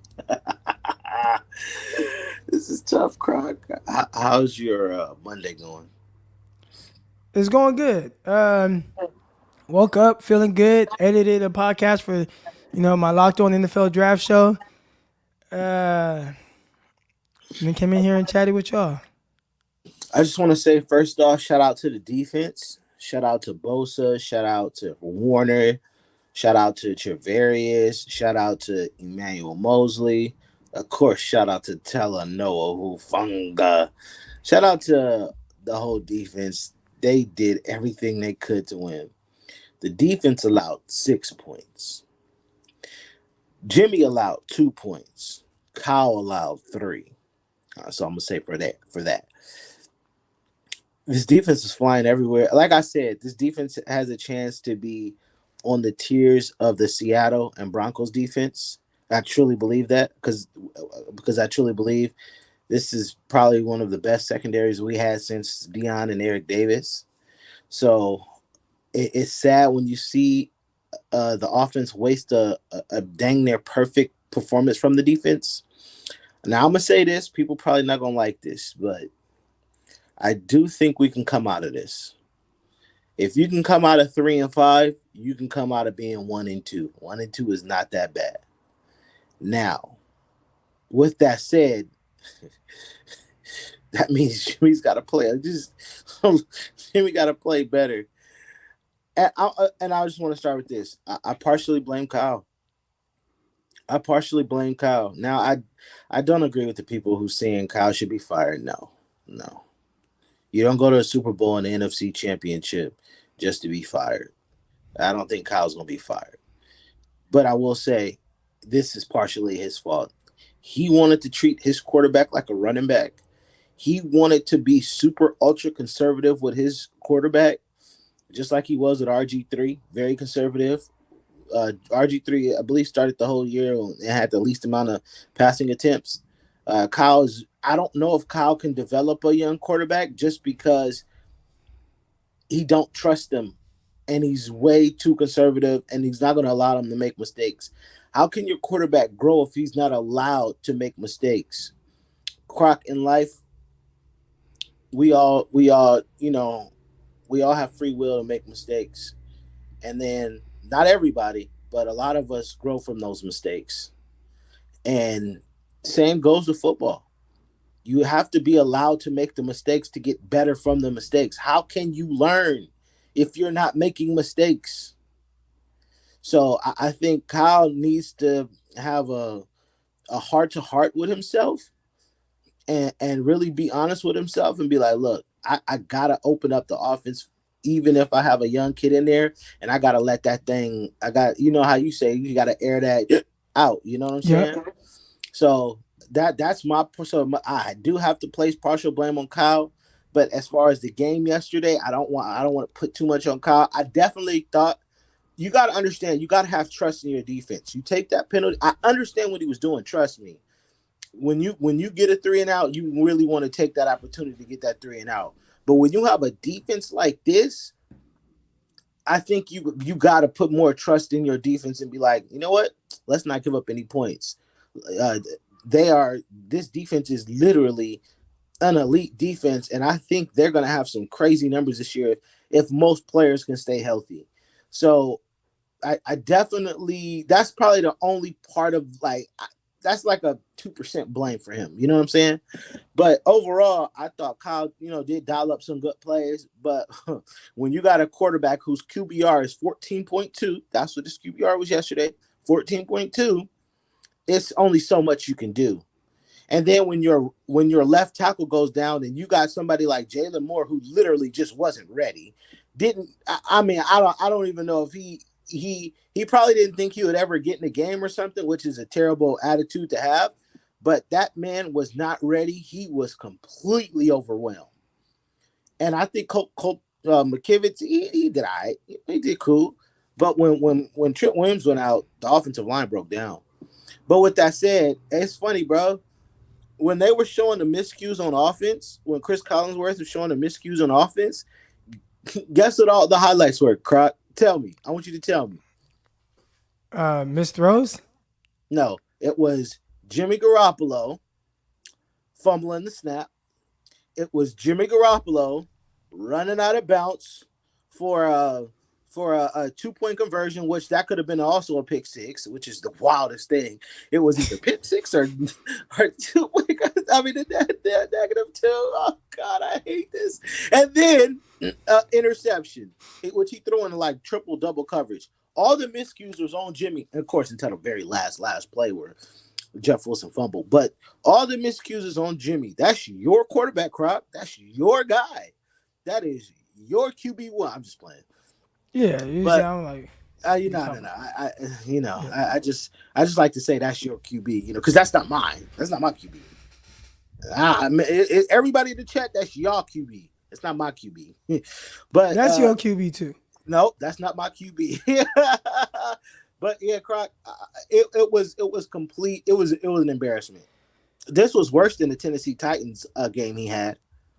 This was worse than the Seattle game he had. This might be one of the worst games I've ever seen Jimmy Garoppolo play. And then it's funny when he says it's just like riding a bike last week. Everything was all easy and simple. And then this week, I got to get in game shape. I got to do this. It's like, bro, first off, what do you need to get in game? Like, I understand, but like, what do you need to get in game shape for when there's wide open passes for you? Is your timing off? It didn't look off last week, but it looks off this week. Come on, bro. It's a lot of cap going on. And then Eric Davis, he capping. Richard Sherman, cap. Dante Whitner, the Niners will be more of a threat. Colin Coward, the Niners will be more of a threat.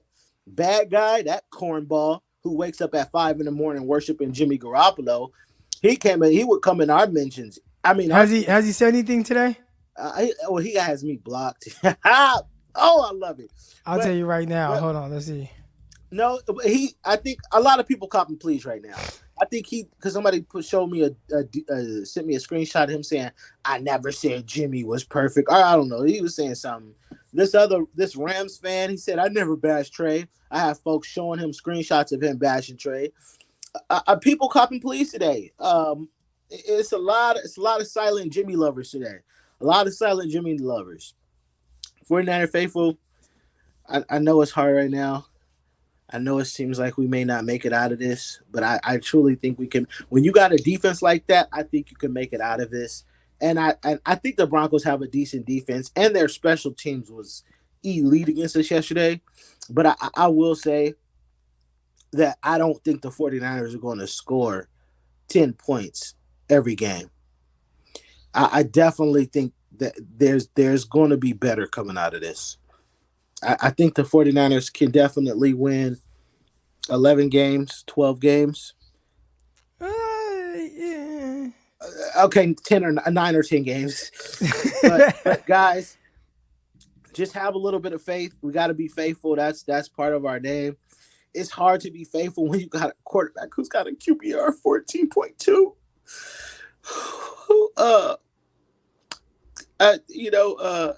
I can't stand Jimmy Garoppolo, the player. I can't stand, and then oh god, I can't stand his smile. I don't know, Croc. I don't know what to do. I feel like I got hoodwinked, led astray, bamboozled. Kyle, like I said, Kyle Shanahan, this is partially on you for doing that to your young QB.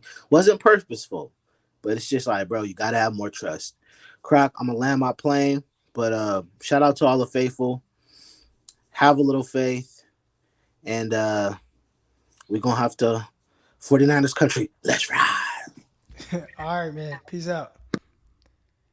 All right, real quick, got some super chats here to get to. Shout out to Terra Dome here. He says, someone tell Kyle, just because Debo lines up in the backfield, you don't have to run him. Everyone, hold on, guys. These.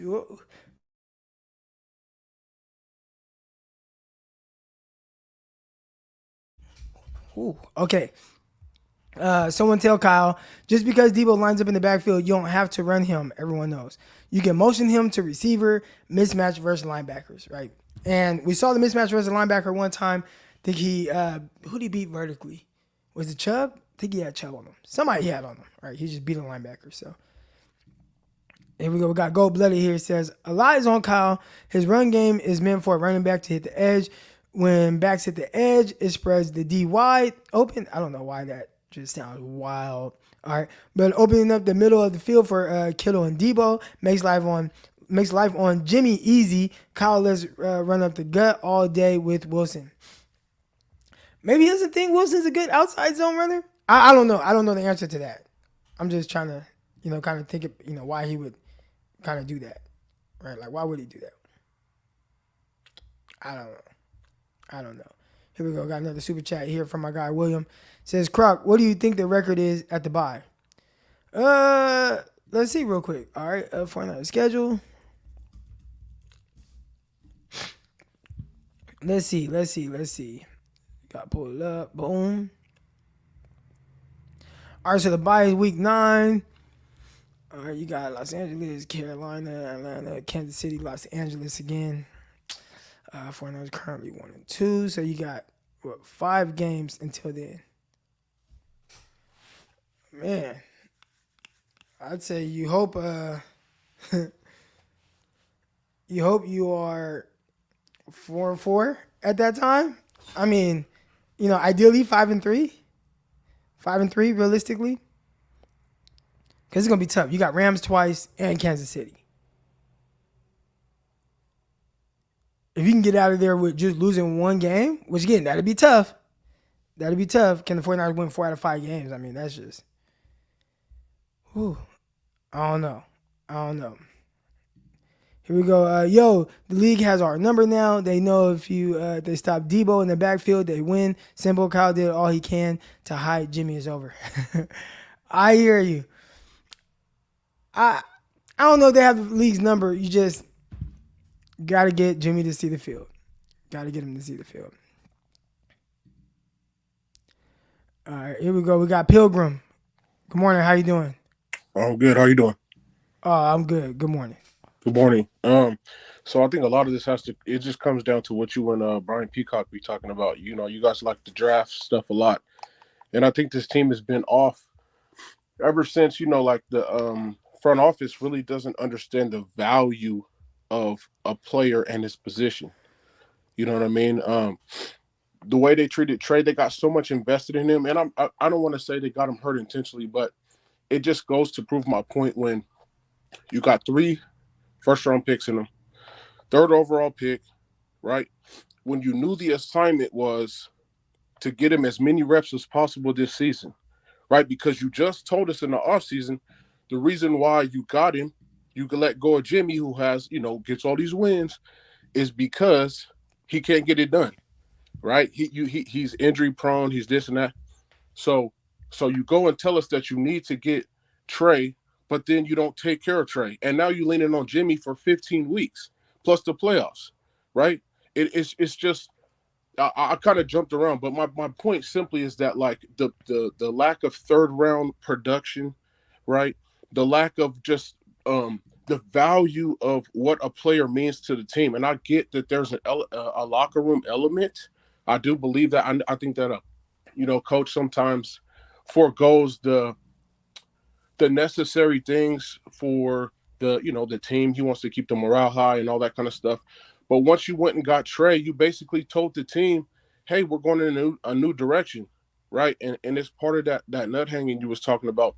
He doesn't do it in his play calling, and he doesn't do it amongst his players. It's like, hey, I'm in charge. You feel me? This is the way that the team is going because of X, Y, and Z. And if you with it, you with it. If you understand it, cool. If you don't, you don't have to, because I'm the head coach, right? So we're going in this direction, and this is what it is. So you signal to everybody what time it was. You know what I mean? And so it's just kind of like it's it just doesn't make any sense. Again, that just it's going to be another season. And I understand that football players get hurt. I get it. If Trey got hurt on a sack or something like that, that's football, right? But it's the way that I just feel like an offensive genius that we call Kyle. He could find ways not to protect, not to hide him, not to hide Trey, but to say, hey, our priority, because I don't own the team. Jed York owns the team. You feel me? Like, he has money invested in this person. This is the guy I work for. So because of that, I have a responsibility, right? I have a responsibility to show some return on investment for this player that we got and invested so much in. We needed to keep him healthy. We needed to get him reps, for next season. That's like the bank saying, like, you get a house, buy a loan in the house, and the bank only charges you your mortgage and interest 3 months of the year. That's never going to happen, right? The bank is going to get return on their investment, right? That's how things work. That's what you do. You loan out, you spend something, you expect to get a return on investment. And right now we're not getting a return on investment in Trey, and that's a problem. And so basically, now we're in this situation with Jimmy because we shouldn't have even been here, is my point. I kind of am jumping around, and I apologize if the dots don't connect. But my point is simply, we shouldn't even have to be in this situation with Jimmy. This should have been the last, ditch resort, because we already been here and done that. And we kind of already know, like, what happens when we have to play Jimmy. And they didn't give him a playbook. I mean, it was just so backwards. You know what I mean? But anyways, let me get off. I apologize for like I said, if the dots don't connect, but that's just how I feel about it. You good. I hear you. Right on. How we going, Croc? Right. You too. All right, here we go. Last caller. We got Black Carnage. Good morning. How you doing? Hey, I'm good. Can you hear me? Yes, sir. Got you loud and clear. Man, I've been a supporter of you. I've been listening to you for over a year, man. Shouts out to your gym. That's what's up, man. I love seeing that. I'm from Oakland. You from Stockton. We linked up in this bad boy like cousins. Let me get on to the point of Jimmy Garoppolo, who's a glorified damn backup. For those who don't know nothing about football, just watch this whole game. Stop talking about what he did in 2019. Stop talking what he did 5 years ago. We don't care about that. Yesterday's game showed exactly why Trey Lance should be the starter, hands down. He's hurt, but he should stay the starter. I can take you back to the play, and I'm talking the first series when they scored, right? He goes to hand the ball off to run. And he as he hands it, you can tell it's no motion in the fluid of the offense. Croc, football. When that quarterback goes to hand that ball off, he needs to put it into the center of the damn running back. You should not be putting at his leg. That's when Jeff Wilson had a damn A-gap run, and he could have took that 20 yards. Go back to that play. He ends up only taking it 3 yards. I can 100% tell you, if you go look at it, it actually happened. Next thing that is insane. People coming for Kyle Shanahan. Yo, Kyle Shanahan is a damn good head coach, regardless of what y'all talking about. Uh, if you think that somebody else is better than him, I would gladly love to read it in the damn comment section because you guys are losing your mind. Talk about fire Kyle Shanahan. And who the hell are we gonna replace him with? Because everybody keep talking D'Amico Ryans. He's a defensive damn coordinator. He's not the offensive man. What are we talking about here? Slow down there, Niner fans. Have faith. Yes, we know Jimmy is trash. I'm 100% with that. Yes, he's trash. I do not want to see Brock Purdy out there. I just do not want to see Brock Purdy. I don't see what everyone else is seeing. I watched the preseason like everyone else. I watched him in Iowa. He's cool. Don't get me wrong. He's cool. But he reminds me too much of a Drew Brees 0.5. He's not 2.0. He's 0.5 Drew Brees. I don't see what he can't look over the line. He's gonna have problems with that. He has to face grown men who get paid paychecks to hurt you. I don't see Brock Purdy going in there start. Come on, faithful, let's go, man. Croc, appreciate you, man. Shouts out to you, man.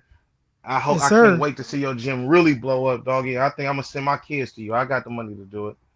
Hell yeah, And I'm yeah. out, man. We go get there. I appreciate you coming on. Oh yeah. All right, shout out to my guy from the town. All right, got some super chats to get to real quick. Frisco 415 says, "What if we brought back and signed Cap?" I hate to be the bearer of bad news, but Colin Kaepernick's not stepping foot in the NFL ever again. He's just not. And he had a workout with the Raiders, if I'm not mistaken, and everything that I heard from it was like one of the worst workouts that I've ever seen. Now, is it true or not? I don't know. We don't know, right? They say all kind of stuff about Cap, but I can tell you this: he ain't playing in the NFL anymore. So I'll kind of give up on that pipe dream there. Somebody said, "How about Mac Jones?" Mac Jones may or may not have thrown 3 interceptions yesterday. I didn't think he played terrible. I thought he did some good things, but yeah, I mean, threw 3 interceptions. Matter of fact, he's thrown 5 interceptions this season already. Not including preseason where he's thrown it right to linebackers. Like the Mac Jones stuff, I think people got to just lay that to rest. Lay that to rest for real. They have lost. What are they? 1-2 right now. So they've lost 4 out of 5, 6. What, 7 out of the last 9 games. They haven't really been good. Now maybe Matt Patricia. I don't know, but I would kind of lay the whole Mac Jones stuff to rest, to be honest. I would lay that to rest. And he got hurt. So, looked like maybe a high ankle sprain. On his last interception he threw, he got hurt. Hey, if Mac had 49, well, listen, I don't know. I know this. The Patriots, and we could say maybe weapons and whatnot, whatever. But this is what I do know. The Patriots' weapons weren't bad until now. Everybody that's what everybody says about the weapons. Oh, they're so terrible, right? Jonnu Smith was a solid tight end. Hunter Henry, solid tight end. Nelson Aguilar, solid receiver. Devontae Parker, solid receiver. Kendrick Bourne, solid 3. They got running backs. Why do people act like it's just this incompetent weaponry in New England? But it's just a cool thing to say, oh, he ain't got no weapons. No, he got weapons. There's dudes that they can play. Those dudes can play. You put those dudes on the team. Is it George Kittle? Maybe not. Debo Samuel? No, right? But they got weapons. They got backs. Let's not act everybody, oh, he got no help. What? What are we talking about, dude? What are we talking about? All right, here we go. Let's boom, get to some of these here, and this is what we'll do. Hold on. Croc, you are wrong, man. It was a hardened double step back. It just so happened to be in the end zone. He actually beat Ben Simmons to it, made Kobe proud. I don't know what I was wrong about, but I appreciate that. You know what I'm saying? I saved this just to try to figure out where we were going with it, but I hear you. Yeah, I don't know. It was a weird thing to run out the back of the end zone. I do know that. Some people are saying he needs time to practice with the same ones who were shitting on Lance. I agree, Jason. I agree. I agree. Here we go, guys. Super chat here. Kyle is a good coach with no winning record, though. Yeah. It's tough because I do think he's a good coach, but you're right. The record is not great. The record isn't great. So let's not spread misinformation from Warren Sapp. Per Adam Schefter, the Raiders said Cap workout went well. Okay, my bad. Okay, I knew Chris would be on it. All right. So was it Warren Sapp that said? Was it Warren Sapp that was like it was like just a terrible workout? Yeah. All right. Here we go. So I got some people in here, and they said, "Croc, we need your real feelings." And we got another one here that says, "Croc, give us your honest opinion as a fan." So that's what I'm gonna do. I'll end on this, giving my honest opinion as a 49er fan. Because again, I come on here, I try not to show panic. I do feel like the 49ers I think they'll be fine, right? As a fan, and it's hard because the way I watch football, I just don't watch it so much as a fan. There's only been a couple of times where, like, if you were with me, you see like this crazy, I don't want to say crazy reaction, but like an emotional reaction, like an emotional response. And my wife even one time, right? So you got the NFC divisional round last year, Green Bay. And when Jimmy Garoppolo threw the red zone interception, right, like that, I had an emotional response to that. Where if you guys were here, you'd be like, yo, what's wrong with Croc? And I'm just yelling, like, you can't do that. You can't do that. Like, that was like probably as much of a fan, I guess, as far as like an emotional response to something negative that happens in the game. That was a time where I was just like, I kind of lost my cool on Jimmy a little bit. I'd say overall,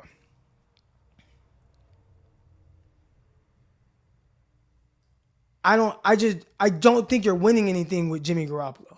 Like, that's my honest opinion. And I've said that, right? Like, everything needs to be so perfect. Everything needs to be so perfect. And then you need him to be the best version of him. You're not winning shit with him. Not what the expectations are. Now, can you make the playoffs? Yes. Do I think the 49ers? I still think they do.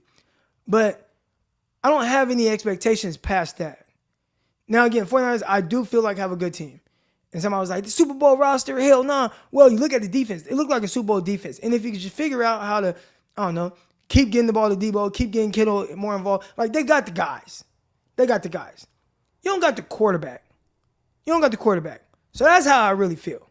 I feel like, and again, I don't want to be on here and talking about it every week and it be like doom and gloom. We're going to figure this out together and we're going to figure out, how can the 49ers become the team that we want them to be?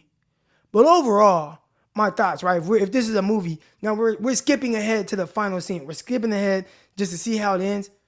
No, we're not going to do that because I'm going to spoil it. Spoiler alert, you're not winning shit with Jim. You're not going to win. Like, unless it's perfect. And more times than not, when it gets tight and you're in the playoffs and it's great on great, you gotta make a play.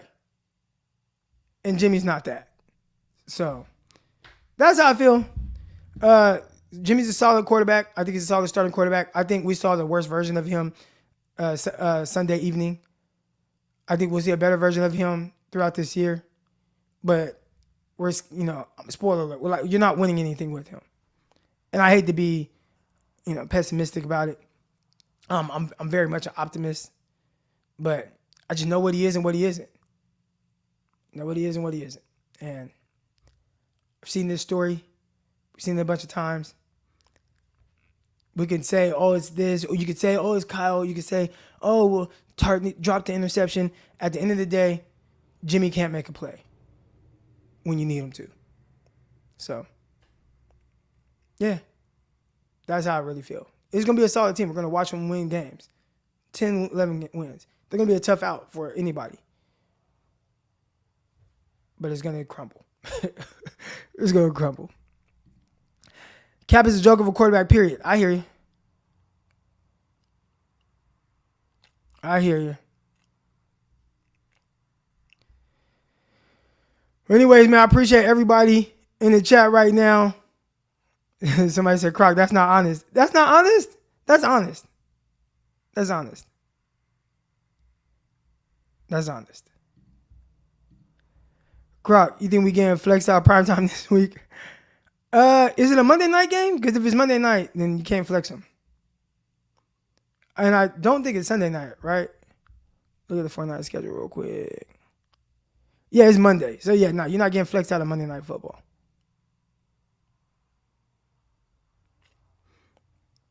Not getting flexed out of it. But anyways, I hate to end the show on that note. Appreciate everybody that's in here, man. Hit the like button, hit the subscribe button, all that good stuff. And hopefully I'm wrong. I will say that. Hopefully I'm wrong.